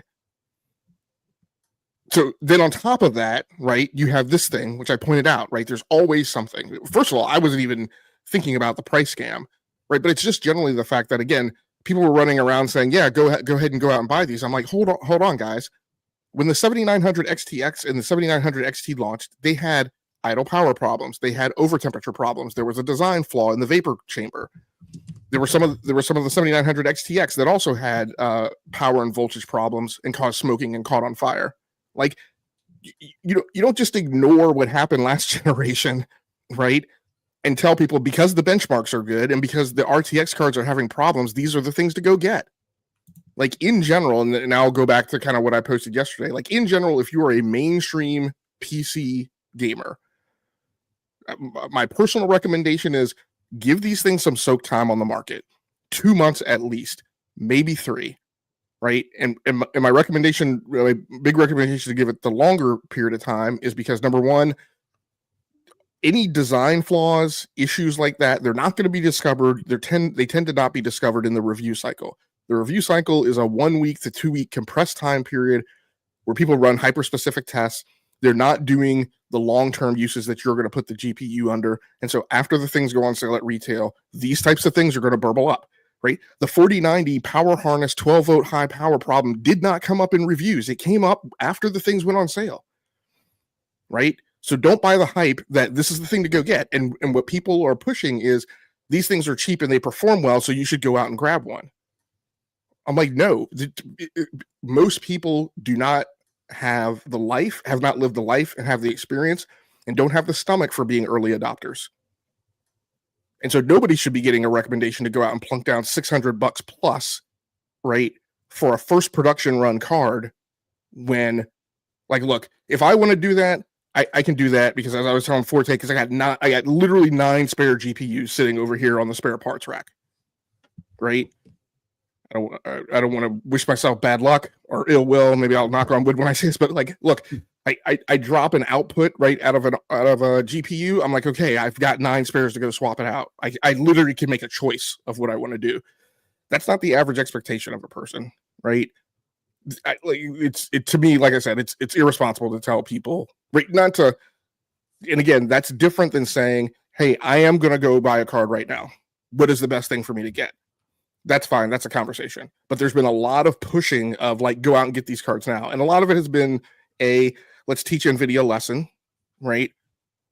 You're going to be teaching NVIDIA a really great lesson when they're selling their cards at 900. Their cards are liquidating, like going like hotcakes, right? I was telling somebody, there was like, oh, well, we're not showing all the smoke for NVIDIA. I'm like, because NVIDIA owns 91% of the market. They set the prices that they set because the market has accepted it. So again, I think people should be taking a pause on this. And I'm not even bringing up the thing that, Radeon lovers claim is the boogeyman, which is the driver thing. But look, you have some things that you're going to have to do and that you're going to have to deal with on a Radeon card that you don't deal with NVIDIA. You shouldn't be telling people, go buy this card, and not being open and transparent about the other stuff that they have to deal with. If the 9070 XT turns out great, I'm not telling people not to buy it, but if it turns out great after some soak time, then great, go get it. I might grab one, right? Despite the problems I've had with Radeon cards. But telling people to run out and be first adopters, I think is just incredibly, incredibly irresponsible. All right. Anyone have any other thoughts on the AMD cards or pricing? And Forte, you the other resident PC gamer here. I mean, I always wait. I wait. I don't buy as soon as the new generation starts, just due to the fact that driver issues and stuff like that. Even when I got my 4090, I got it towards the end of the 4090s. Sales life expectancy. I bought mine late last year. Once everything was mature and stuff like that. I like the product. I like the fact that they're going to be competing in the mid-range price point. But until I see better overall optimization around what they're doing with those graphics cards, I'm just taking a wait and see approach on it. But I definitely like where they're going with it. But and I don't want to be a hater on AMD. I just haven't really been interested in what AMD has been doing over the course of the last couple of generations, and hopefully that changes with this one. And the big thing, right, is what Hardware Unbox pointed out, right? Again, a lot of the, hey, these cards are going to be cheap, here's MSRP, right? I think a lot of truths about what that dynamic is and what you expect to see on the market hasn't been revealed. And a lot of people don't have this familiarity. A lot of people aren't familiar with what is the MSRP usually set at and what are you actually able to buy these cards exactly at? What is the difference between a Founders Edition, a reference board, and an AIB, right? People don't know that stuff. So telling them these cards perform great and they're $599 is just like my other thing that I'll throw shade at is people are going to dislike what I'm going to say. there's a ton of PlayStation fans who have been pushing this agenda too because of the alignment between AMD and PlayStation and Pisser, right? I'm just gonna be frank. I don't think we need console wars in the PC gaming, right, technology space, where I think there needs to be much more frank and honest discussions, right? It started back with the PS5 Pro, and it wasn't PlayStation fans, but it was other people like coming into the PC space saying you could build a PC for $700, recommending people parts that had already been obsoleted, right? That the moment they bought them, they were going to immediately have to upgrade. It was like, as much as I have problems with console wars, that crossover into the PC space is literally even more disgusting than anything I've seen in the console war space. Like, we don't need it. Like, stay over there with that mess. Yeah, I don't disagree, Logic. I do want to move on to another topic real quick because Seeds has got to leave here in the next couple of minutes. And this topic actually is about Detective Seeds himself. Rumor Gears of War PS5 debut may be missing multiplayer mode. So this is by Sammy Baker at Push Square. And writing on X or Twitter, a Snoopster. Snoopster. That's hilarious. A Snoopster named Detective Seeds claimed the rumored collection has already been loaded onto the PlayStation Store with a mid-August release date. The sneak said, I'm sorry, the sneak said it will be a PS5 Pro enhanced, but will have no, the sneak said it will be PS5 Pro enhanced, but will have no PvP multiplayer modes. Unable to verify the source, we initially shrugged the story off, but connected Windows Central scribe Jez Corden has since added fuel to the fire, saying he's also heard there'll be no multiplayer as well. All right. Seeds. The Snoopster. Since you are the Snoopster, tell us what you the article reported what you heard. Have you heard anything else about Gears on co-op campaign? It's 3 titles. It's gonna be Gears I'm sorry, 1. Seeds, can you repeat that again? It's gonna what? Have co-op campaign. Okay. My voice is going out because I'm sick. It's gonna have 3 titles: Gears 1, 2, and 3. It's not gonna have Judgment. There are a couple other guys now that have come out and said, yeah, no multiplayer PvP. Release date targeting is August. It shows August on the back end. I will say that those can fluctuate by a month or two. For example, I had last year knew about Forza Horizon 5 and Indiana Jones being on there, and Forza Horizon 5 on the back end was showing March. And so it's now obviously coming in April. So those things can fluctuate. It is PS5 Pro enhanced, so I'm assuming it's going to also take advantage of DualSense support as well. And yeah, one of the things I've noticed is like, and I know that we have quote unquote gaming journalists, right? I hope that people start to understand, like, nobody's ever going to get everything right. You know, you're getting it from various different people. Some, you know, are very much in the know, and then things get changed at the top level. I just want to make sure people know that the gaming journalists aren't the only ones that have contacts at studios. And to be quite frank, from the conversations that I have with guys that I know at some of these studios, they don't really like talking to gaming journalists. They would much rather talk to content creator. And then, you know, I'll basically be like, hey, is it okay for me to put this out? Do you not want me to put it out? Whatever. Gaming journalists, on the other hand, will go ahead and just kind of put things out. I don't want to say all of them, but there's been several times where, from my understanding, people have been asked not to say something and they did anyways. Mm-hmm. So I think there's this misconception. It's kind of, you know, translates over to mainstream media that we engage on TV versus people maybe in podcasts that also have connections. It's the same thing.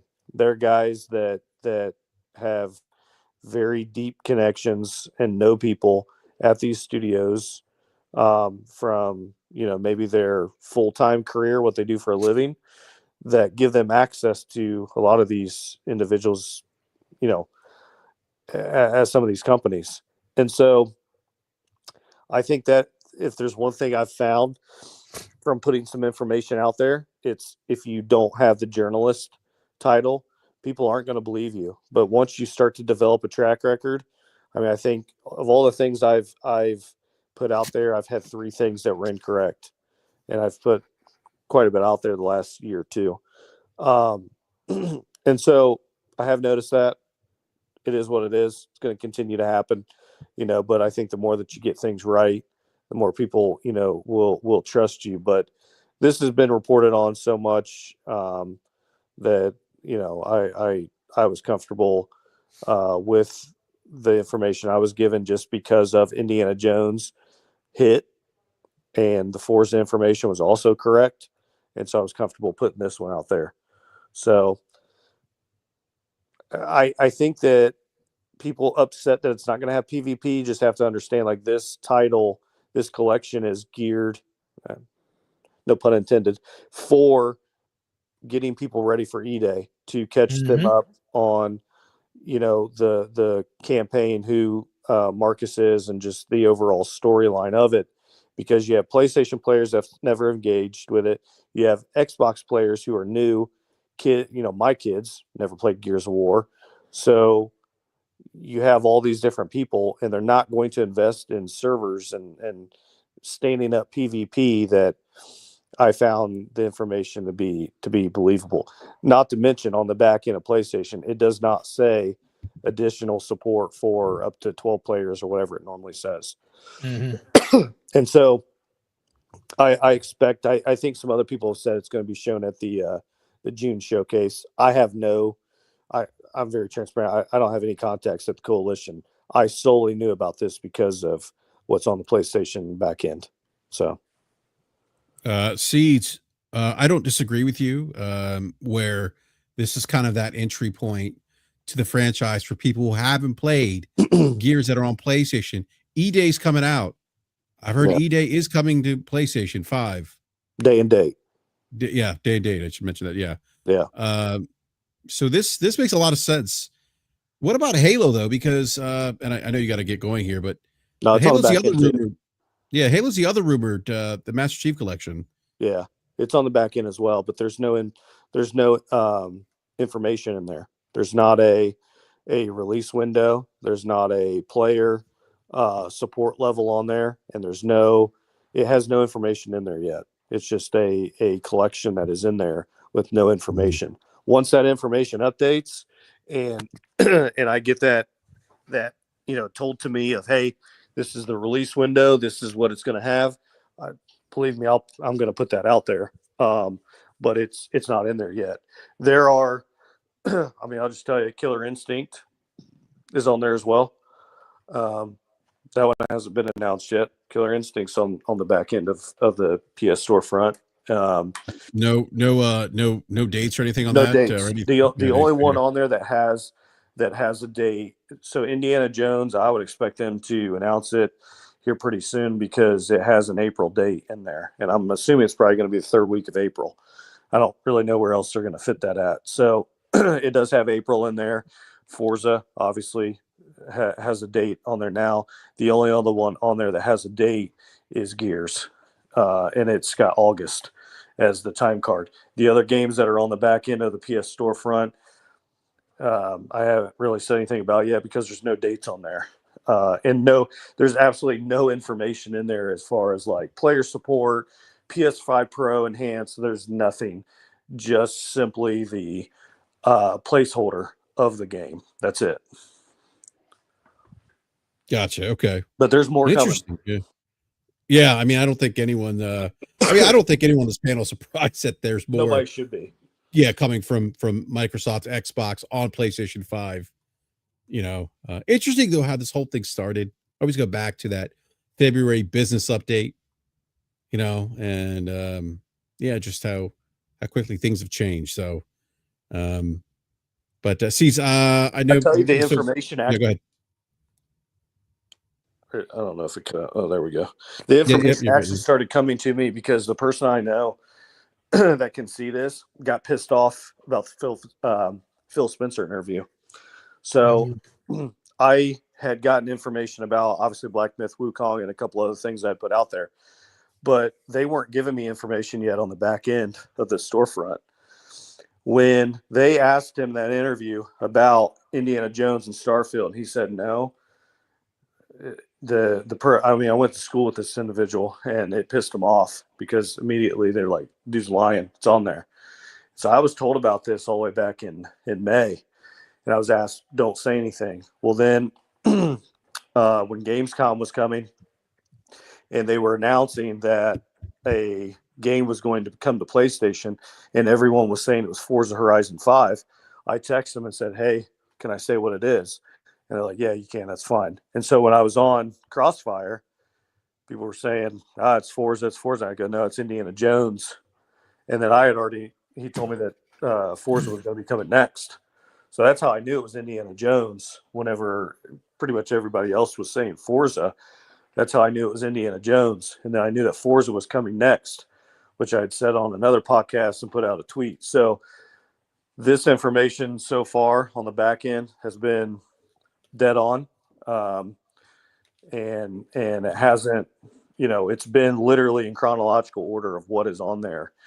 And so I would expect that we'll probably get some information next after this on Master Chief or Killer Instinct would be my guess after Gears.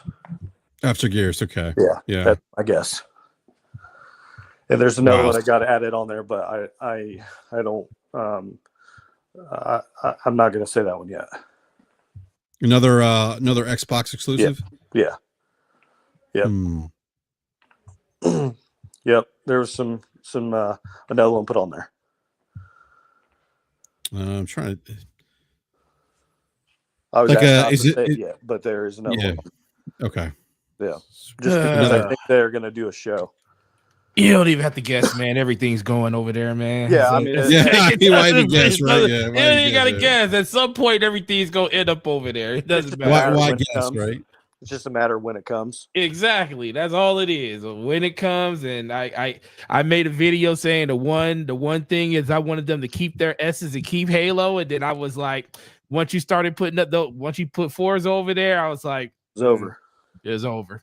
I said that was a tent. That's a tent pole. Once you put a tent pole over there, what stops you from putting everything else? It doesn't.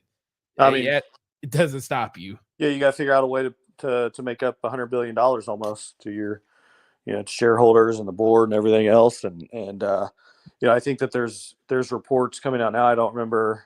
It was an interview that was done the other day that if Microsoft could, they would get out of the hardware industry. Oh yeah, that was that's actually a great segue there, Seeds. Oh, sorry. Yeah, I just 10-15. I got about another 10 minutes, but I definitely think that apparently there's a new console coming or whatever it's going to be, but I think that they are going to be a very good publisher, and I will say this: I think that them putting it over on PlayStation with the PS5 Pro enhancements are going to make it to where the Redfall situation and some of these other situations that have happened don't happen. And the reason I say that is I don't think that first off, PlayStation players won't buy that stuff, right? And if they buy it and there's a problem, they're gonna force a return down PlayStation's throat, which they don't like to do. Let's be frank, they don't do a very good job at customer service when it comes to doing returns. But I do think it's going to up their quality. You look at Doom looks absolutely phenomenal. South of Midnight, that game looks great. And Forza Horizon played absolutely phenomenal the first time it came out. Imagine what it's going to be now.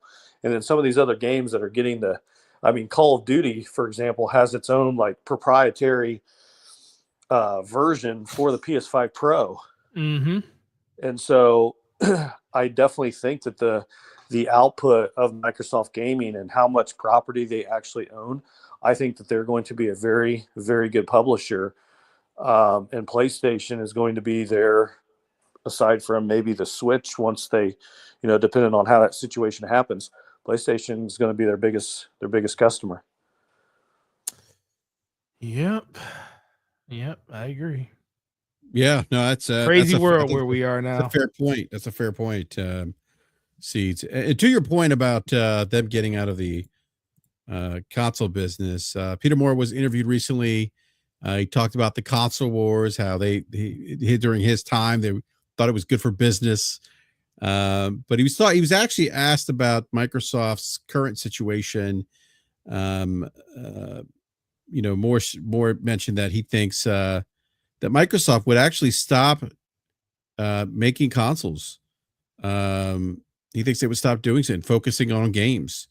He said, if Microsoft had the choice, would they make hardware? No. He said, would they be delighted if they could be a multi-$100 billion entity delivering content directly to your television, to whatever monitor you choose to play on? You bet. And he goes on to say, the classic Netflix model, you just select who's playing this, 5,000 people playing this. I'm going to jump in right now. No latency, no lag. You're in. There doesn't need to be a box between you and the controller and the TV set. He says, but still, consoles are, as we've seen, particularly with Nintendo now, people love their hardware.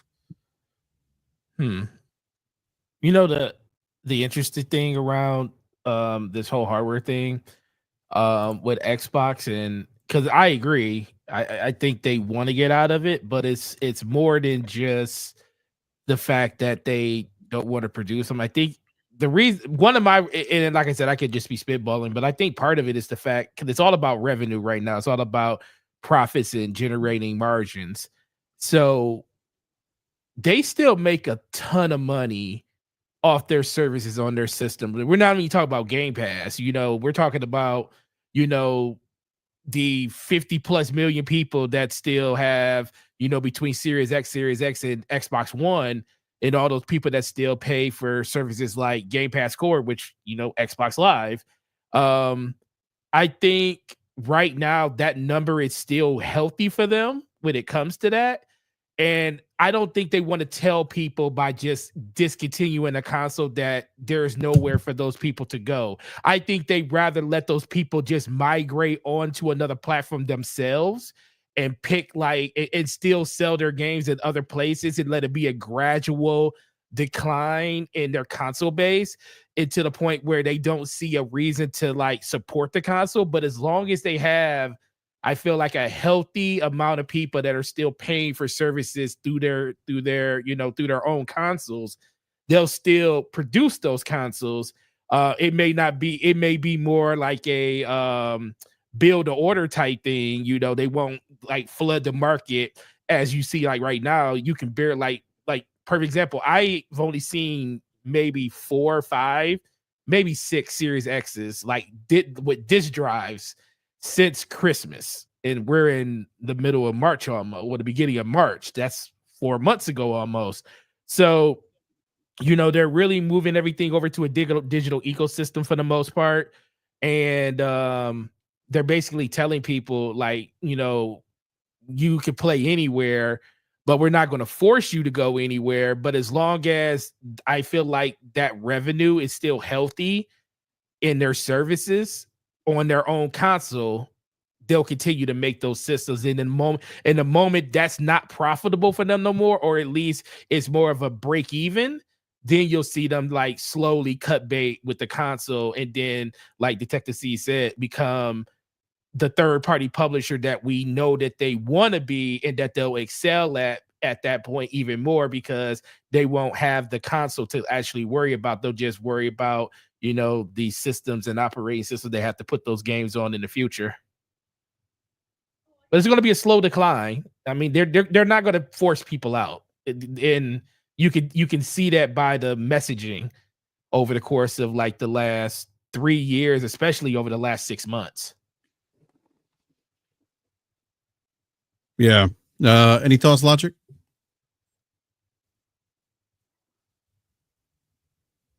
He fell asleep on playing Call of Duty.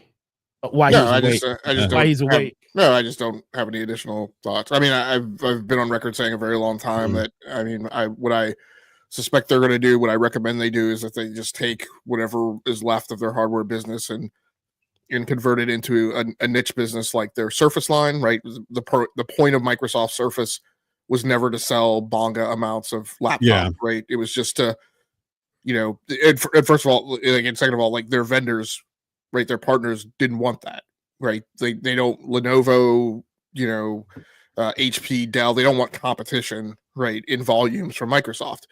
But Microsoft had an internal ego problem, right? which is Apple, right? And their insistence to tilt at windmills and slay the dragon that they too can also make hardware. And I think the Microsoft Surface line, not all of it, but has been good. I had a Surface, 7, and I was thirsty for one for years and finally got one. So I mean, like I said, they don't have the market base to sell large numbers of them. So just take it in the direction of Surface and sell the few, right? And I mean, I get what Forte's saying. And I won't speculate additionally on top of that because I don't know that I care. I mean, to that extent, like do what you got to do to make your business run, Yeah. Clearly following the traditional console model has not worked for you. And if there's something you can do to not become the next Sega, then do that, or become the next Sega and just sell your software. Like I think the argument that people are really having is the cultural impact and significance of Microsoft. And as I've said, I don't know that the impact of publishers carries the same gravitas as a console maker, right? That it doesn't have that same kind of mind share. Like we buy content from publishers in mostly agnostic ways. Like you like, yes, there are some stalwarts that are Capcom fans, or I'm trying to think, are Square Enix fans, right? And again, like for any one of those that somebody would raise their hand and say, I'm a publisher fan, I would probably say 5 times out of 10, I would say, yeah, I've got a corner of crazy that I could definitely put you in because you're one of those, right? Square Enix fans. I mean, in a weird way, I'm an Ubisoft fan, right? I'm like one of the 12 people on the planet that is, because the model of the games that they come up with fits my personal motif. Despite all the nickelbacking and the complaining and whatever, like, oh, Assassin's Creed Valhalla is too big. It's funny because it certainly sold a crap ton of copies. So, whatever. I'm a Ubisoft fan myself, man. I love Valhalla. I got the platinum on that. Spent way too much time playing that shit. You and I should get t-shirt seats. Oh, we should with the Ubisoft brothers. You guys could show up. The UB for short. Yeah, that's right. That's funny. Hey, Seeds, how are you with time? I'm gonna make sure if you have to go. If we can stop, if I can get off at 10:30, that's cool. So 15 minutes, whatever. Okay, yeah. So that being said, there is a rumor about the you talk about the Xbox right now.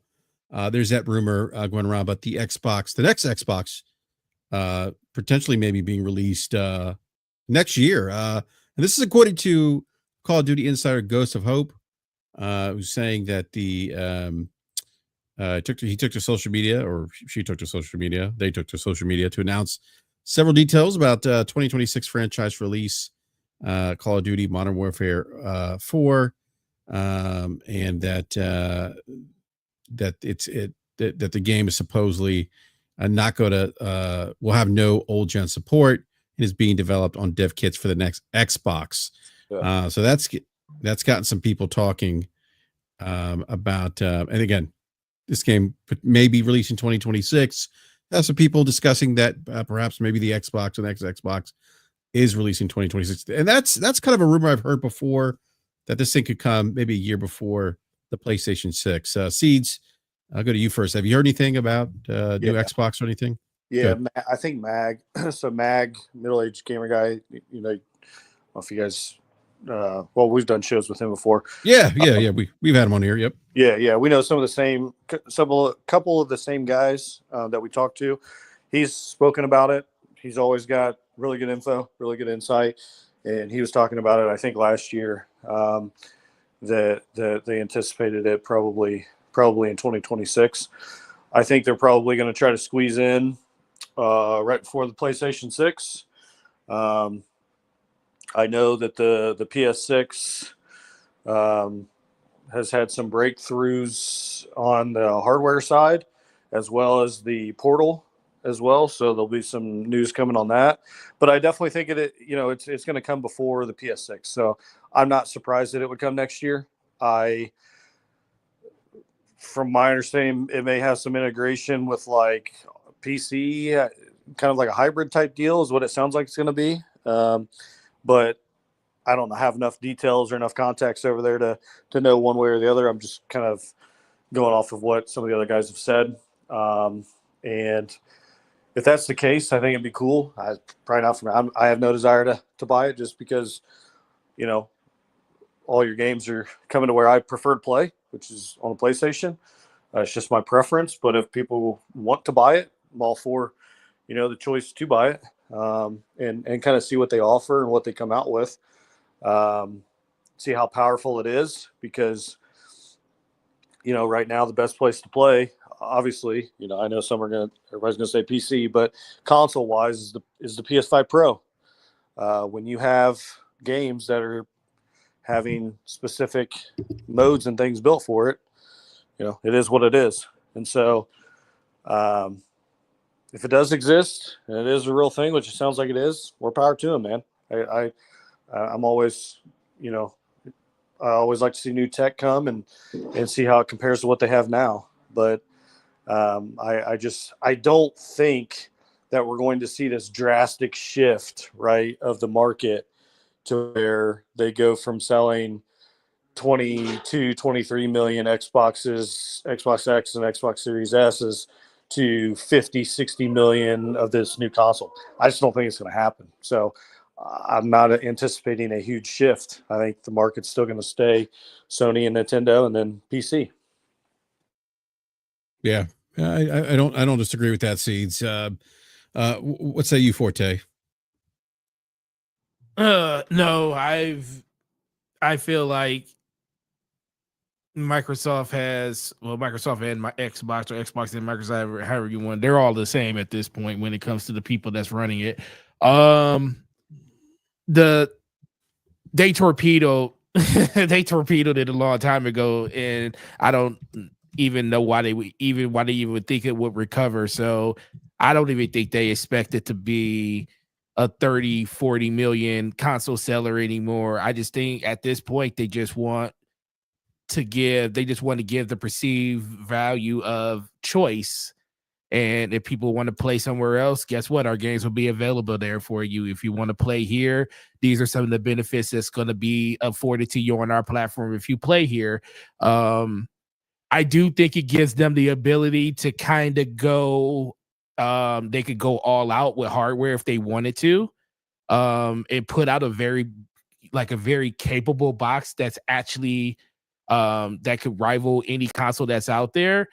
Because I think that they just make it in order. Like, people will buy it if they want to buy it, but they'll see the majority of their sales for all of their games and stuff on other platforms. And I think that's kind of the direction they want to go in.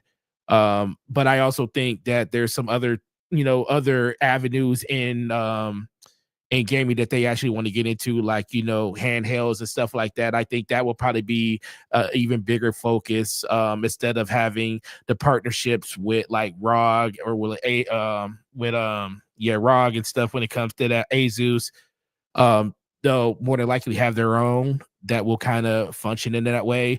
But then I also think it's going to be very interesting, the partnership that they'll have with Nintendo when it comes to the Switch. So and that's already got a dedicated player base and market that's going to consume those games like that on the go.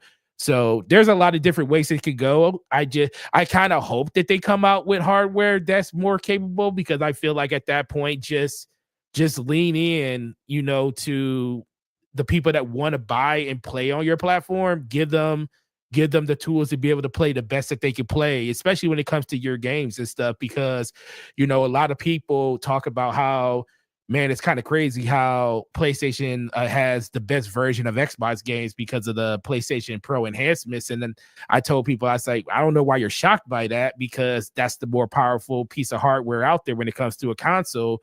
And you're going to take advantage of that if you have the capabilities of doing that. I just hope if they have a situation where they drop a new system, however long, if they do it before PS6 comes out, that they kind of one up that system and give people, you know, a reason to like purchase on their platform if they are all about the power and stuff like that. And like I said, I don't think it's going to change opinions or move numbers in a great distance of ways. Because I think, like Phil Spencer said, last generation, they lost a generation that meant the most, where people were building digital libraries and everything like that. But there is still opportunity out there. Not a lot, because there is a huge amount of people that are still, you know, harboring on previous gen consoles, and 2025 is going to be an anchor point for a lot of people, especially when you start having, you know, games like Grand Theft Auto coming out, you know, rumors of the next Call of Duty when it comes to 2026, not this year's, but next year being next gen only. So the next 24 to 48 months for Xbox when it comes to like their direction and what they want to do with their hardware is going to be really, really pivotal. And it tells it will tell a huge point of how their direction and how they their sentiment, how they feel about that. So we'll see, but you know, the market has spoken as of right now. You know, PlayStation has always been, you know, the more popular console when it came to like people's choice outside of the, you know, the outlier years in 2005 and 6 when Xbox came out a year earlier. That's just because it was nothing else available and people decided to, you know, buy Xbox 360s. And then over the course of that generation, we saw how PlayStation, you know, finally got its stuff together, caught up, and, you know, ultimately passed them. But, you know, the 360 generation was a win for them. But I just feel like at this point, they kind of just see that writing on the wall and say, we can't really compete in that market like that. But I do still think they should have something available for people and be able to, you know, showcase what Xbox games can look like on an Xbox if that's something they want to do.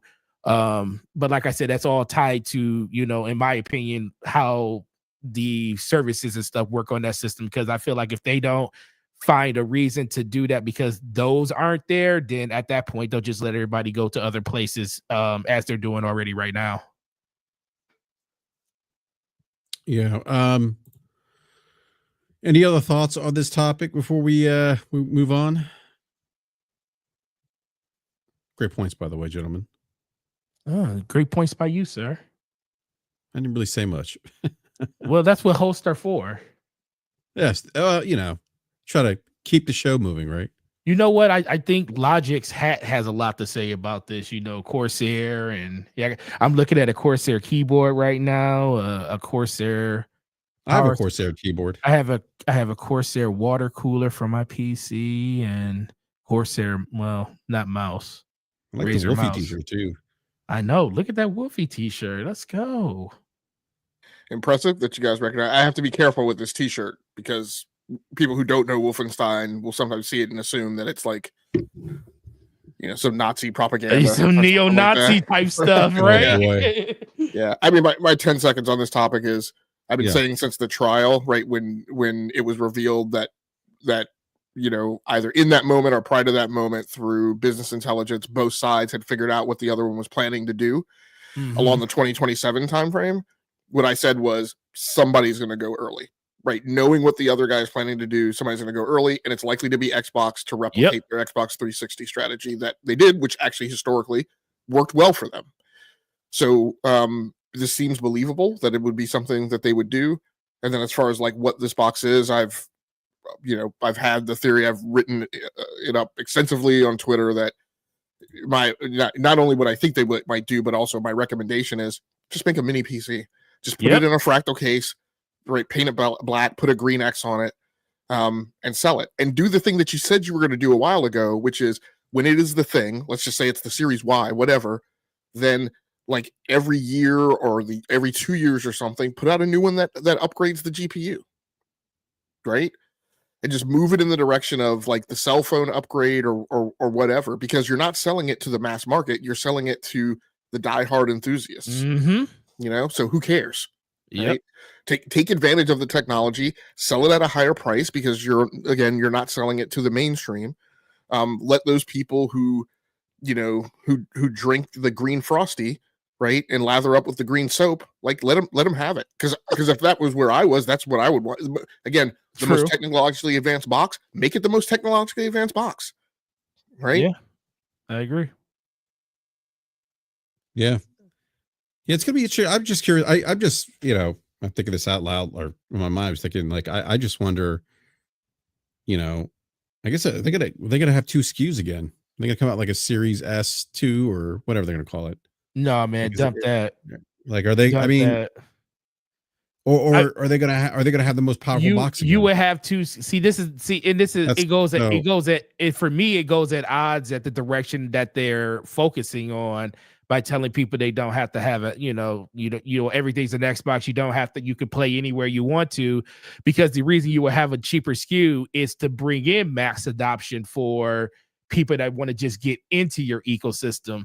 They could get into your ecosystem anywhere. Like, let PlayStation have a cheaper version, or let Nintendo come out with a cheaper version of the Switch 2 without a dock, or maybe they'll do an upgrade to the Switch Lite and give you a better version of that. Let them do that. You come out with something that's like you said, technology advanced enough, like you said so long ago, that entice people that want to have that platform and be in that ecosystem to feel like they're getting their money's worth. Because I feel like the biggest problem that we have is it's too much of a divide in between like what the high end looks like and the people that spend $500-$600 for their console versus the people that just bought an Xbox Series S that spent $250 as low as $200, and that is the system that is anchoring down the platform. So at this point, let somebody else be the one that's going to be the arbiter of a cheaper version of getting people in. And guess what?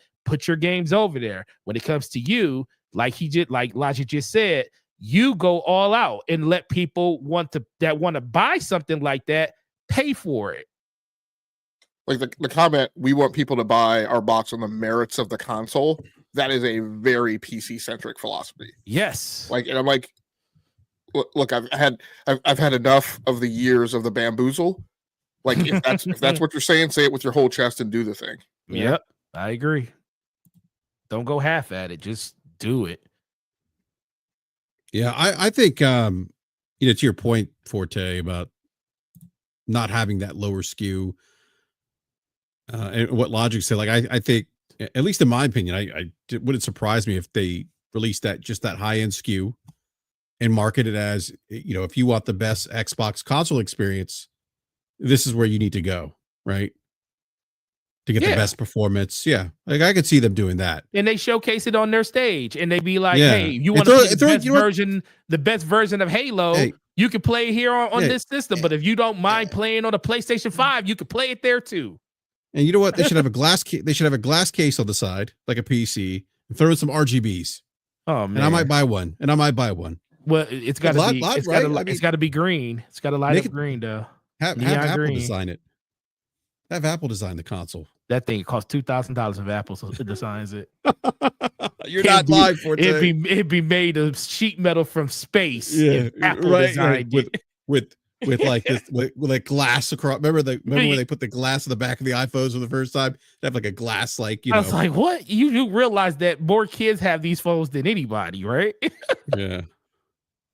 Would you say they get materials from outer space? Yes, that's where we're gonna get materials from outer space. That's why. Listen, man. How about you think? Why do you think the Apple, the Apple Pro, whatever that dang mixed reality headset costs like $3,000, $4,000? First of all, it's made of a lot of glass too. That thing looks like I'm ready to fly an F-22 Raptor or something, Well, so. We got to get Seeds out of here, man. Hurry up and ask him. Yeah, I was gonna say we gotta get Seeds out of here with his family. Yeah, Seeds, are you still? He's there. All right. Yeah, I'm still here. All right, Seeds. Well, we wanna. I know you said you're good till 10:30, so yeah, want to be respectful of your time. Seeds, hey, thank you for coming on, man. It's a pleasure. Great having you back on. Yep. It's been a while. Have to get you back on again soon. Yep. And hey, let everyone know they can find you. Yeah. And, please plug your YouTube channel as well. Yeah, Detective Seeds over on X. Yeah, I post quite a bit on there. Deals, giveaways, stuff like that. It's been pretty cool to do. Updates, stuff that's coming out. YouTube channels at Detective Seeds. I think it's at Detective Seeds 24 is the actual handle on it. But I upload every Sunday some type of review or gaming story just once a week. I got a pretty demanding full time job, so I do what I can there, and then shorts a couple times a week. So, but the main thing is if you follow me on X, you'll be able to see all the updates, things like that. I post quite a bit on there. So, I appreciate you guys having me on, man. I know it's been a while. I have to come on a couple more times for my busy season starts back up here in the next couple months. And so it's always good to talk to you guys and have good good conversations. Sorry, I still sound like shit, but yeah, I really appreciate you guys having me on. Yeah, no, absolutely, Seeds. Thank you for your time, and I really appreciate you coming on. I know you've been under the weather, so thank you again, man. Yeah, I'm about to go put the kids to bed and then play some Shadows for a couple hours before I go to bed. Nice. Well, I'm looking forward to the review for Shadows. Yeah, March 18th. Is March that what 18th. when's the embargo go up? Is it the 18th? Yeah, March 18th at oh, I can tell you real quick. Let's see. Blah blah blah blah blah. March 18th at 9 a.m. Pacific. So March 18th at noon. Noon. Okay. Yeah, Eastern Awesome. Standard Time. Yeah. All right. Well, looking forward to that review. Yeah. Definitely looking forward to it. Yeah. All right, Seeds. Well, thank you again, Yeah. sir. Appreciate it. Yeah. Have to get you back on again soon. Everyone, please check out his channel. Give him a follow on X or Twitter, whatever it's called these days. Yeah. I Seeds. appreciate you guys, man. Hope you have a good weekend. Man. Yeah, you too, man. Take care. See you guys. See ya. All right. What was I going to talk about here? I forgot, Forte. I'm forgetting stuff.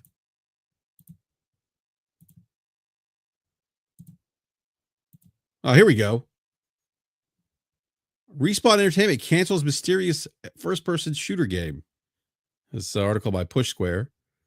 Respawn Entertainment, subsidiary of EA, the developers of Titanfall and Apex Legends, has canceled an unannounced multiplayer first-person shooter experience. This news comes to us via a since deleted post on LinkedIn, thanks to Dexero, in which Emily Evans, former executive assistant production coordinator at Respawn, revealed the unannounced incubation project I was a part of for the past year was canceled this week. It's another unfortunate blow for fans of the developer. While Apex Legends remains an ongoing way to experience the studio's signature style of first-person shooter gameplay, it doesn't seem like we'll be seeing anything new from the studio for some time. Almost a year ago to the day, EA laid off 700 employees, a move which similarly resulted in the cancellation of the cool-sounding Mandalorian game, a single-player shooter set in the Star Wars universe. So, logic to me, this spells the industry's doom, and we're fucked. So, on that note, we'll move on to the next story. I'm just joking. What? I'm joking. Listen, they are focused 100% on Battlefield, whatever the I'm next Battlefield joking. game is at this point. The fact that Vince Zampella is heading that, and he is also the studio head of Respawn. That studio, and just himself is stretched across multiple disciplines. He's working on Battlefield. He probably wasn't overseeing this project as much as he probably could have been, because he was working on, whatever is going on with the next Battlefield. And let's be for real, of all of the IPs that EA has in multiplayer, Battlefield's the most important one. And they have dropped the ball multiple times. 2042 was actually really good. I liked it. I actually love 2042, but it didn't have the greatest of launches. And a lot of people didn't like the change in the with the specialists. They kind of want the class-based game back, like you had with like Battlefield 2 and Battlefield 3 and Battlefield 4. So people kind of want them to get back to traditional when it comes to that. So I think they are 100% like betting on what's going to happen with that title once again, one more time.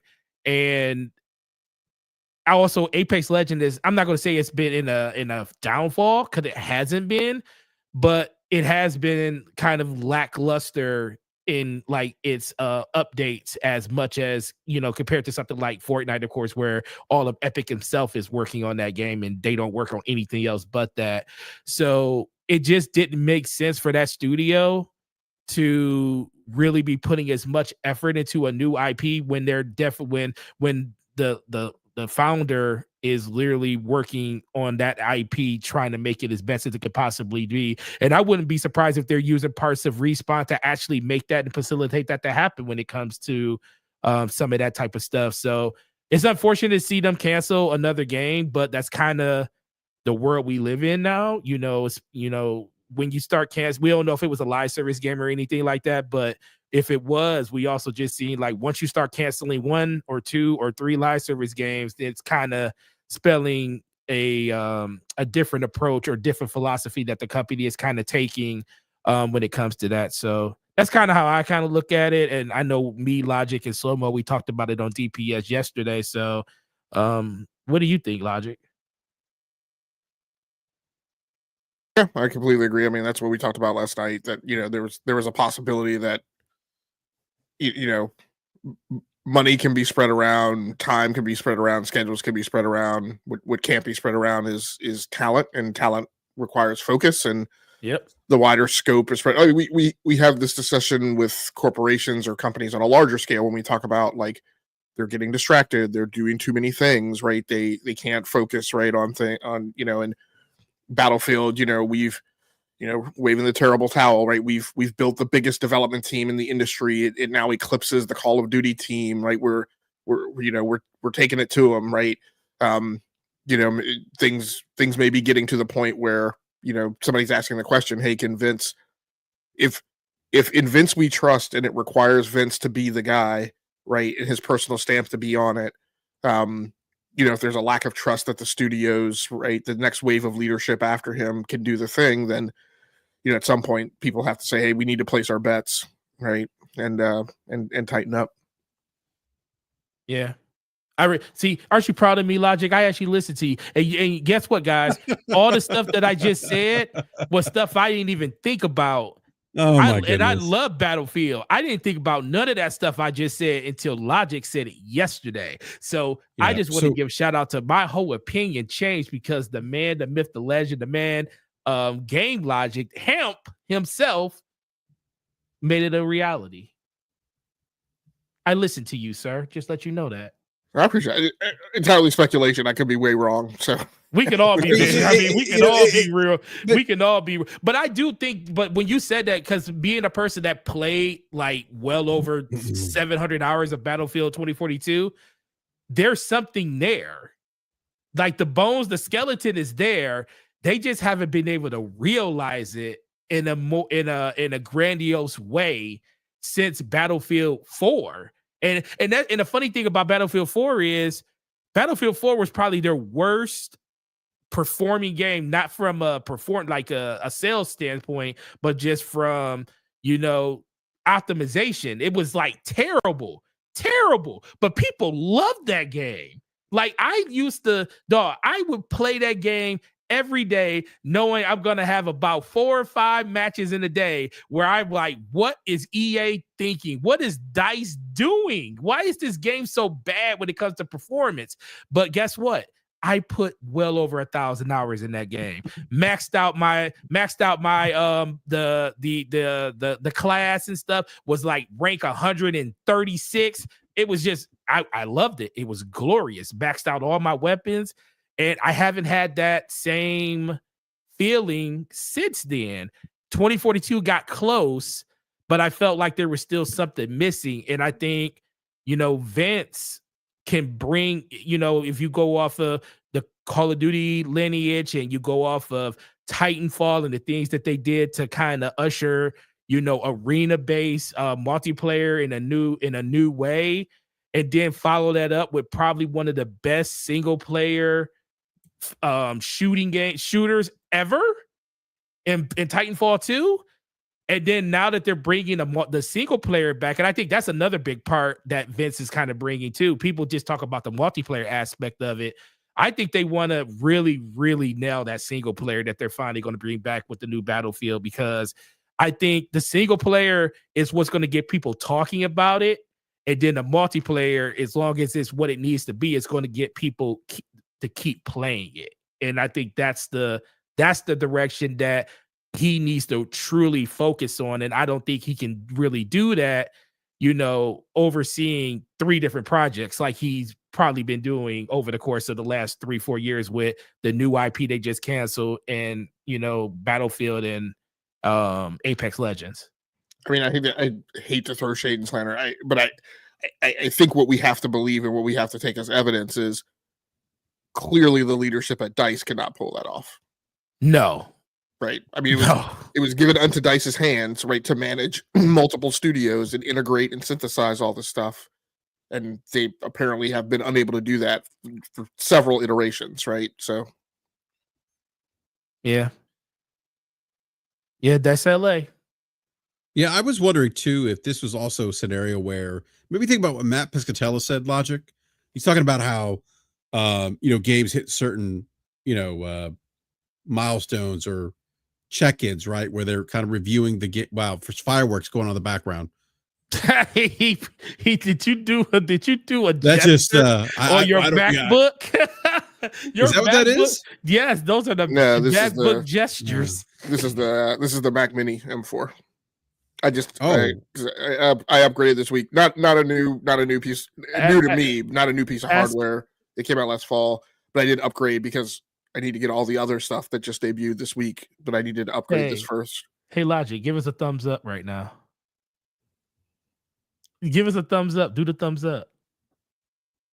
Yeah, I'm doing it. Give me you're not. Give me a second to get to it. Oh, there it is. Oh wow, that's actually pretty cool. There it is. Oh, there you go. That's actually cool. I wanted you to do it on screen so it automatically did it. Yeah. Hero Down Under says, this. I mean, talk about this being a magical device. I mean, it's a huge amount of power in a box that is like barely larger than my fist. So I mean, this is great. So the window got open. I've been Apple fanboying this week. So I have this thing at my podcasting station. I just upgraded from a Mac Mini M1, which is roughly, I'd say 2.5 to 4 times the size, right, of the Mac Mini M4. And it's just incredible that I have more power in a smaller form factor, more room on my desk for the Blackmagic web presenter and my mixer, and it's awesome. He paid for that Mac Mini though. Let's be for real. That thing wasn't cheap. No, but I mean, it's worth it. It's worth it though. It's worth it. It's $800, and there's no Windows Mac Mini on the market that could touch it. No, not at all. Not at all. Well, yeah, that's I know I forgot what I was gonna say. Oh, I was saying about Matt Piscatella. Talked about now we're seeing balloons. Celebrate good times. Come on. Every time we get a super chat, you should do that. The Logic balloons or fireworks, whatever. But it made me think about what Piscatella was saying about how there's like certain milestones or certain points where developers will kind of see where they are with the development of a game, and they'll ask the question like, is the juice worth the squeeze still? Can we make money off of this game where we're at in the development, right? And if the answer is no, then it just gets killed off. I wonder if that might have happened here too, outside of what you guys just said, like pulling resources, talent to go elsewhere to work on other projects that may have a greater priority. But I also maybe think about like if this was a situation where that may have happened at Respawn with this particular unannounced game. Well, I'm just a case study, right? Just gonna build a scenario, like very easy to see this happening.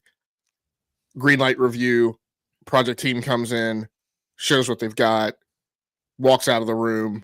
Somebody turns to Vince and say, "Hey, this isn't looking that great. What's been the discussion?"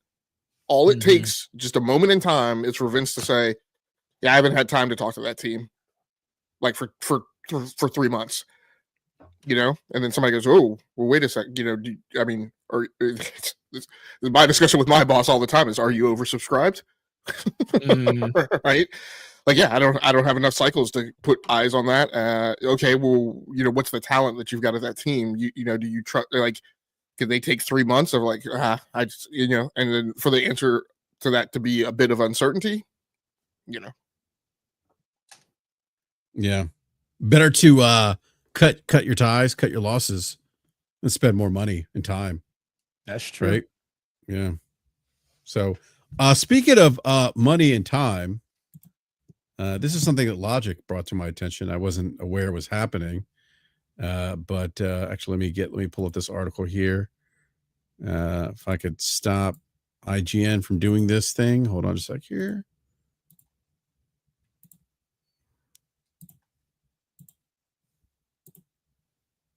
Oh, that's the damn commercial.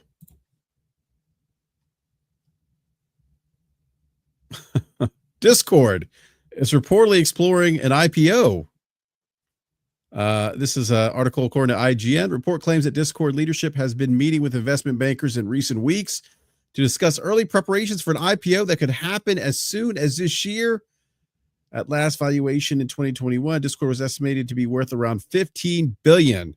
The statement provided to the New York Times, a Discord spokesperson said, "We understand there's a lot of interest around Discord's future plans, but we do not comment on rumors or speculation. Our focus remains on delivering the best possible experience for our users and building a strong, sustainable business." That answer, that response right there leaves me believe that they're going to go public. So, Logic, what do you think? You think they're going to go public? And are you ready for more intrusive ads? Yeah, I mean that's the issue, right? Like, Discord has almost become ubiquitous, right, amongst at least PC gamers, and has now made forays into the console space as well. I mean, it is slowly but surely becoming kind of a unifying communications fabric.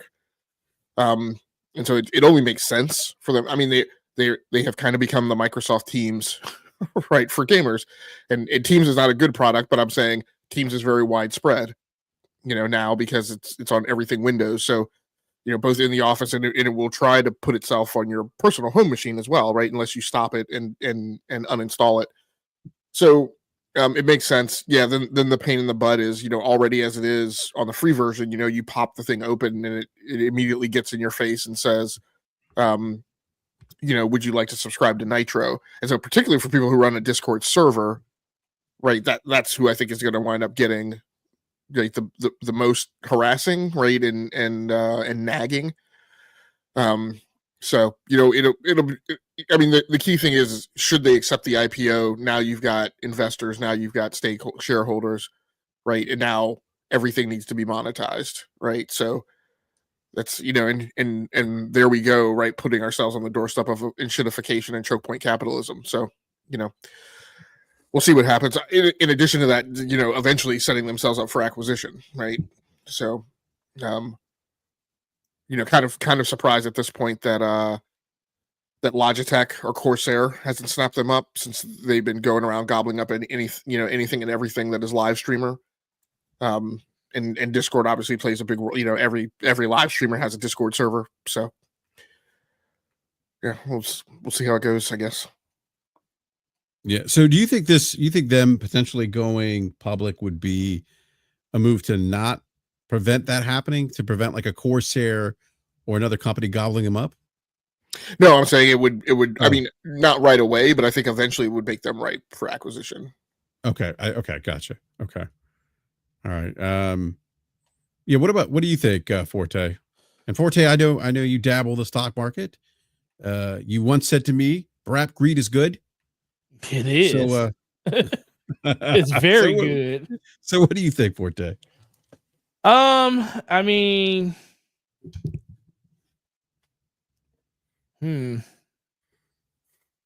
that's a good question, because I haven't really thought about it in this case. Come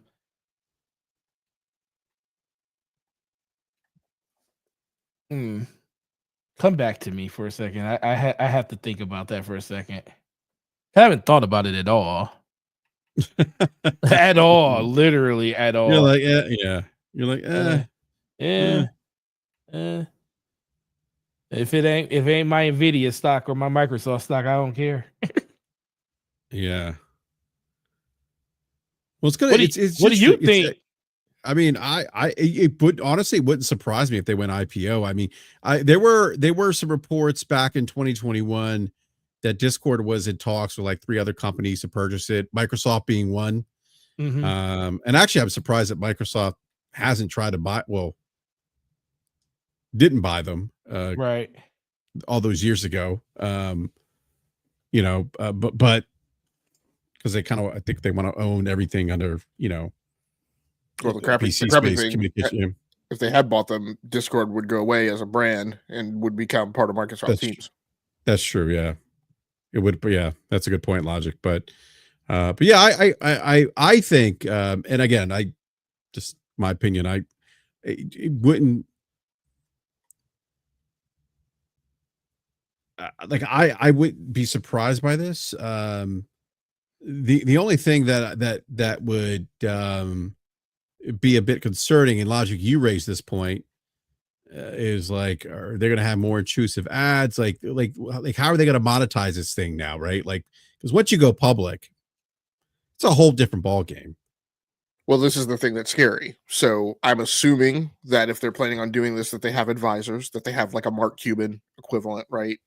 Yeah. And I'm certain that those advisors are telling them, and have been telling them before this even started getting around, you don't plan on going IPO without already having planned how you're going to monetize. So if this is getting out, they've already determined how they're going about that, right? And so what will be interesting is, if you go back to the instant messaging wars, right, of the early 2000s, right? We had ICQ, MSN Messenger, Yahoo AOL had its thing, AIM, and they fought and scrapped over it, and then eventually just all of them kind of went away because we got other solutions in place, and mobile came into place, and each mobile thing had its thing, and Google and yada yada.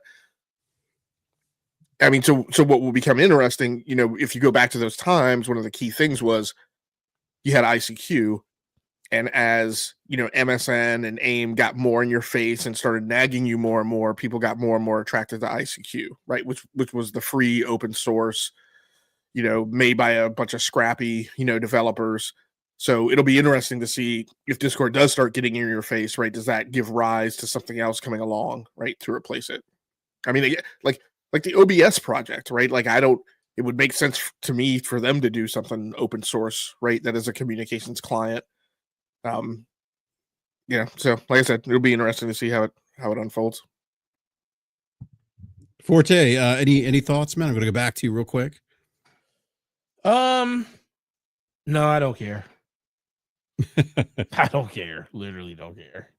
Like, would you be bugged if they were like, if they started monetizing or adding tiers for certain, feature sets that you're used to getting free? That's always the fear, but it ultimately keeps coming back to the market's going to bear what the market bears. So if they make a fundamental shift and change like that, then if people want to participate in that, they will. But history says normally when somebody has didn't pay for something and you're forcing them to pay for it now, it doesn't usually go that well. But then if you kind of think about just our own industry, in video games, there was a long time that PlayStation didn't charge for PlayStation Online, and we saw how that worked out for them. But that also, because it was a precedent, it's set in place by other platform holders like Microsoft that kind of showed that wasn't a bad thing. So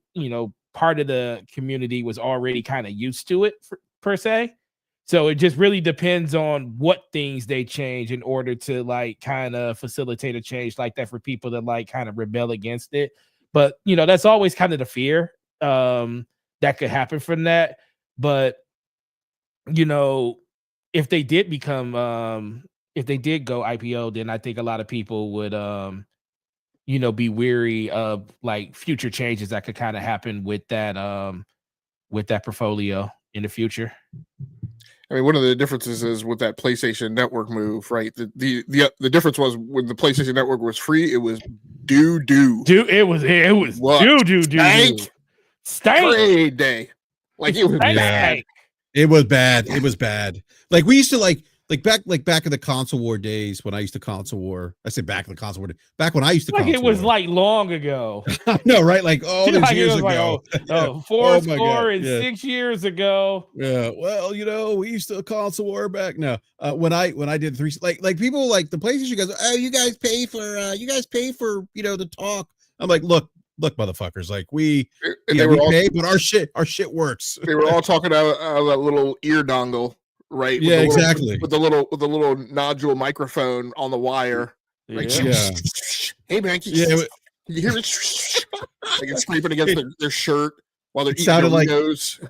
It sounded like you're pulling into a drive-through and they like that you were putting in your order and you couldn't hear the person on the other end, And that was the 12 of them that were on comms, right? Everybody else was you'd go on there. You like if you were an Xbox person, right? Even when you played on PlayStation, you still you knew how you were supposed to be, right? So you had a headset, like you had a real deal, and you'd come on there. Oh, and just be silenced.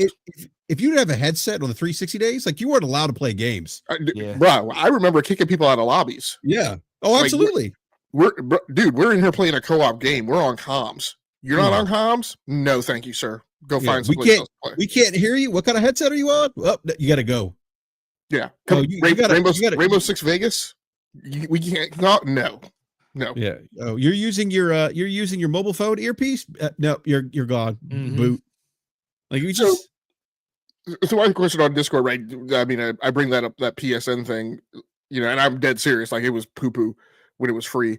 Like when they started charging for it, I was like, fine, I'll pay for it. I've been on Xbox Live. Like that's the golden place. Like if you guys want to charge me for it and with the promise that you're going to make it better, great, go ahead. My thing on Discord is the question now is it ubiquitous enough, right? Is it entrenched? Like it's pretty entrenched on PC. Well, that's a thing. Like, I don't think PC players, and Priscilla brought something that Discord requires subscription to be destructive. So they have they have Nitro right now, which is like their premium. Yeah. What is it, like their premium version of Discord or whatever? I don't. Well, it's at the server level, and that's why I say that the sysadmins will be the ones who get hit with this. And the thing may be, hey, if you want to have a Discord server, right?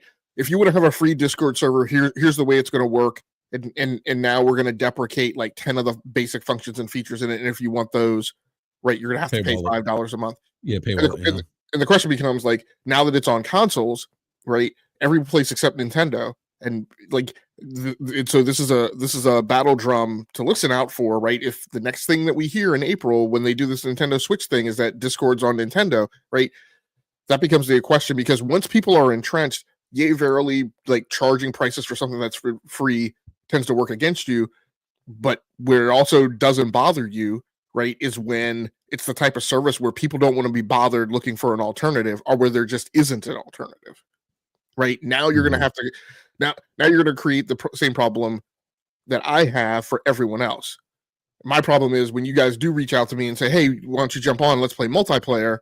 And then I get on with you guys, and I'm on Discord, and I'm like, "Can you hear me? Can you hear me? Can you hear me?" And you send me the thing back, like, "Oh, I'm on Xbox comms." I'm like, "Bruh, is this 2016? Like, why are you not on Discord?" What? Right? Yeah, I'm with you on that. I wonder too if they okay, and I'm just thinking like, because I think you mentioned Logic, like a lot of content creators use Discord for comms.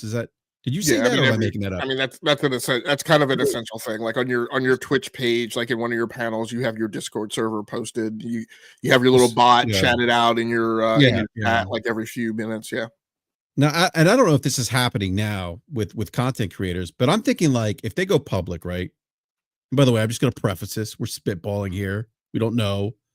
We don't know if this is going to happen. We're just thinking of ideas or ways that Discord will monetize, because they would have to, like, going public. Like, they got to figure something out, right? And I was thinking about like the content creators, and I think about content creators on YouTube. We have subscription tiers, right, for paywalled access to content. Like, I wonder if they would allow like paywalled servers, because like each Discord, whatever, would have different servers for different topics. Like, I'm wondering if that would be something that they would offer to content creators. Say, hey, you can now paywall. You'll get a piece of the action too, like you do on YouTube, right? And now you're going to paywall some of these server access. Like maybe that's one way they could monetize. Maybe I don't know if they would give them a piece of the action. What I feel comfortable, confident saying is what I feel like will definitely be coming is membership tiers, right? Like if you're going to run a server and it's going to have over 100 people, you're going to pay, right? And that's going to hit the content creators, because I think part of the conversation having in the room is, hey, all these content creators running around. Shroud has a Discord server of like 50,000 people, right? He's riding on our network, sucking up a huge amount of bandwidth, and we're getting nothing out of it. And we haven't been able to force. I'm not saying this is the state of Shroud servers. I'm just making a for example. And we haven't been able to get that person. Try as we might, we haven't been able to get that person to go to Nitro.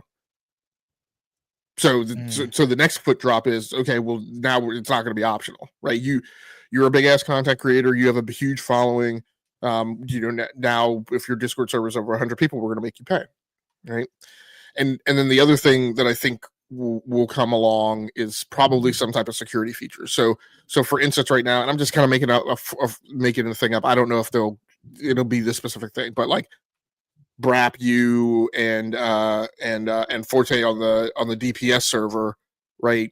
You guys have like waiting rooms, right? That not everybody can go into the waiting room and immediately get into the podcast, right? Some people go into the waiting room and they get held there until they're being given permission. And I think the impression I get Forte is your guys' permissives on your server is like more restrictive than BRAP's is, or maybe I don't have the same level of permission, whatever, right? But my point is like, if you want to have a lockdown voice channel, that's a feature, right? That's not just free. Yeah. At what point, the other thing too, I'm just thinking, just again, spitballing, did Discord at one point sell games, and they stopped doing that like in 2020 or 2021? Thought they you could buy games or you could sell your games on Discord.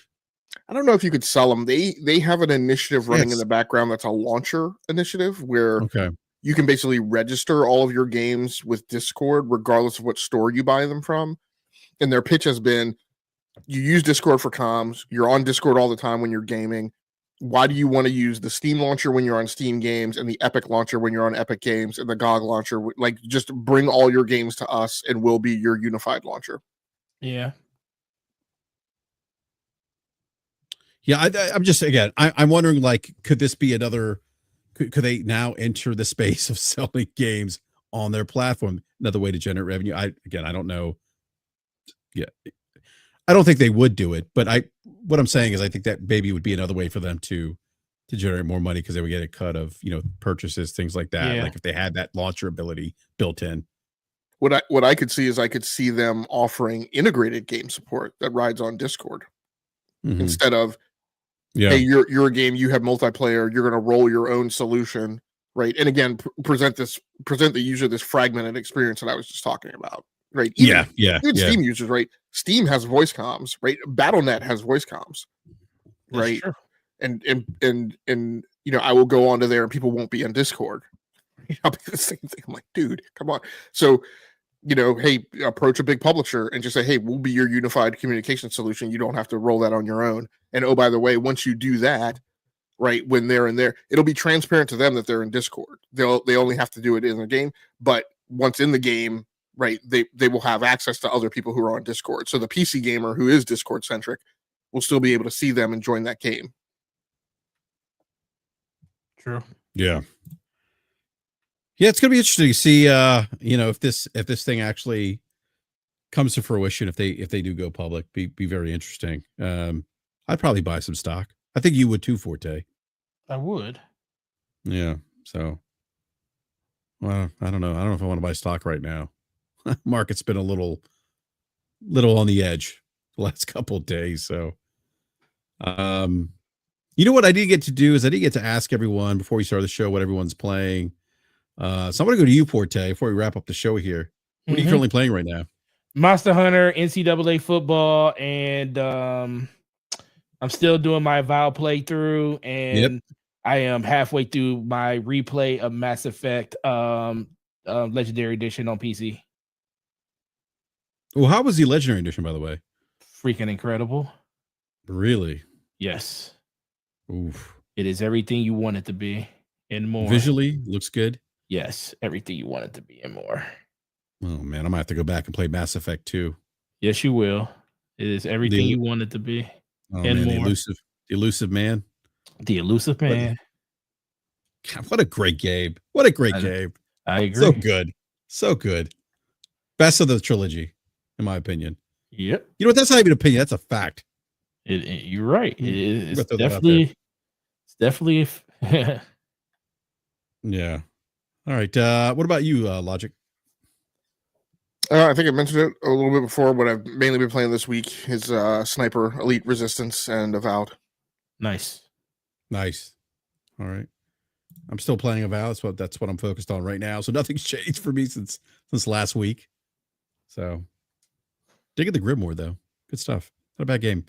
All right, gentlemen, that's all I have for topics. Unless there's anything closing somebody wants to bring up. All right. Nope. I'm gonna go ahead and wrap up the show. Do want to thank everyone in the live chat for coming by and hanging out with us tonight. Really appreciate it. Please do me a favor, hit the like button. Consider subscribing, hitting the bell notification so you're alerted when we go live. And really appreciate, again, the mods, everyone in the live chat. Thanks for stopping by and hanging out with us. And we'll be back next Friday. Actually, no BRAP next week, by the way. No BRAP next week. No BRAP next week. I will be out of town. That might I'll be out of I'd say town. that might be a good night for you, Slomo, and I to have that discussion. Oh yeah, we can do that. Oh, what discussion? What am I missing? We want to talk about Xbox in 2025, but I think it will expand beyond that. Might be kind of like a. Oh, it definitely will expand beyond that. Yeah. What about Xbox in 20? What am I missing here? What's? I made a video for the DPS. Oh yes, I did see that video. I did. Yeah, the propaganda video that everybody is like, "What the heck is Forte talking about?" Forte. There were some. I mean, I watched the video. I see this logic. There were some good points there. Oh, I know it was. Yeah, it was just funny how everybody was like, "What is Forte smoking?"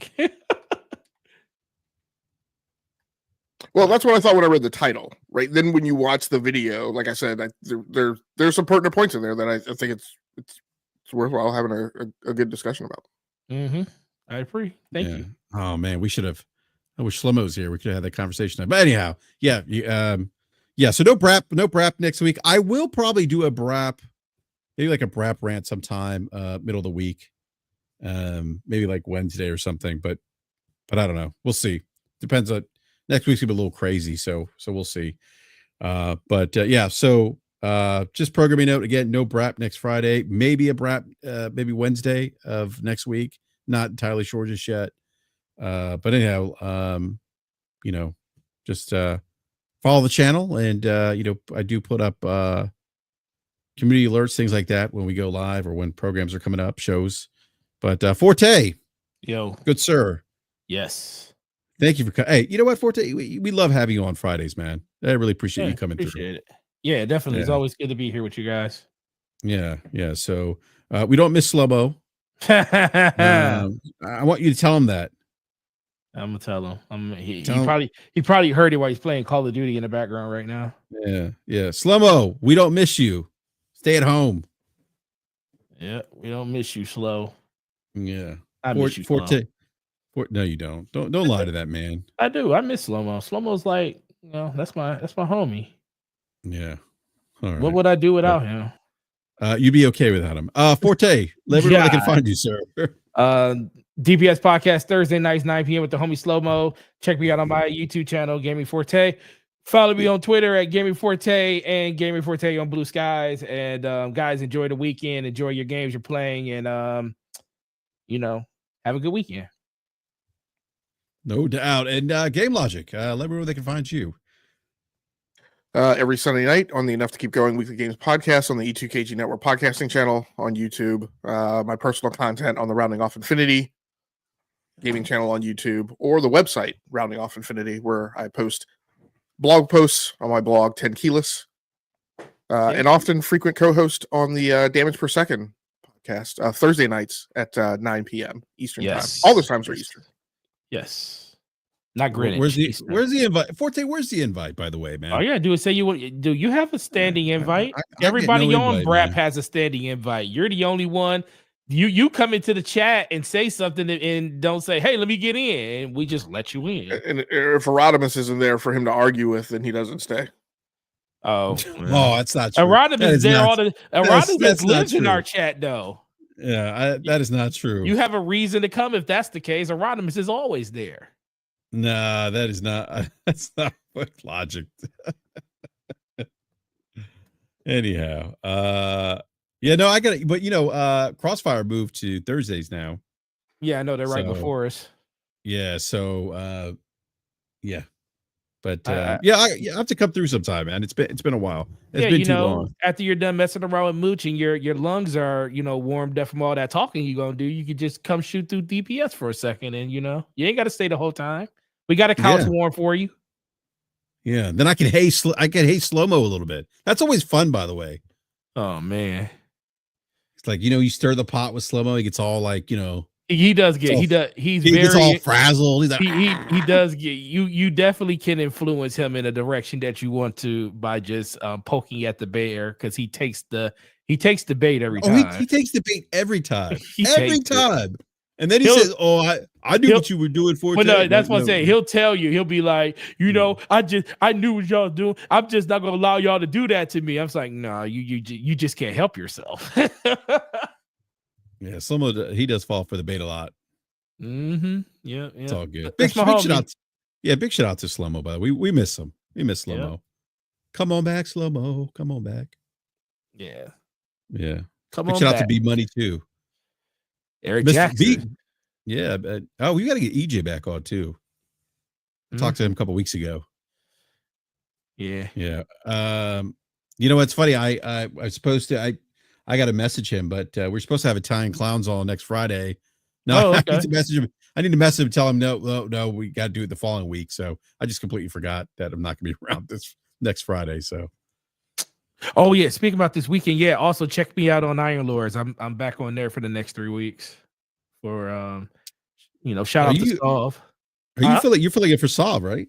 Yeah. I do 3 Sundays a month because I'm required to work one Sunday at work a month. So I worked this past Sunday, so I'll be on the next 3 Sundays. Okay. All right. Yeah. Check out That's a fun time. Forte. Yeah, check out Forte and the ILP. Man, policing those guys. Whew, that's something. That's impossible. that is impossible, man. I love those guys. Yeah. So all right. Well, everyone enjoy your weekend and have fun playing video games because ultimately that's what it's all about. And we will catch you maybe next week, but not Friday, maybe Wednesday next week. Give me a follow at BRAP_podcast on X and here on YouTube. Again, do the YouTube thing, hit the bell notification, consider subscribing, hit the bell notification, or hit the like button, and consider subscribing. And we'll catch you next time. Thank you again. Peace.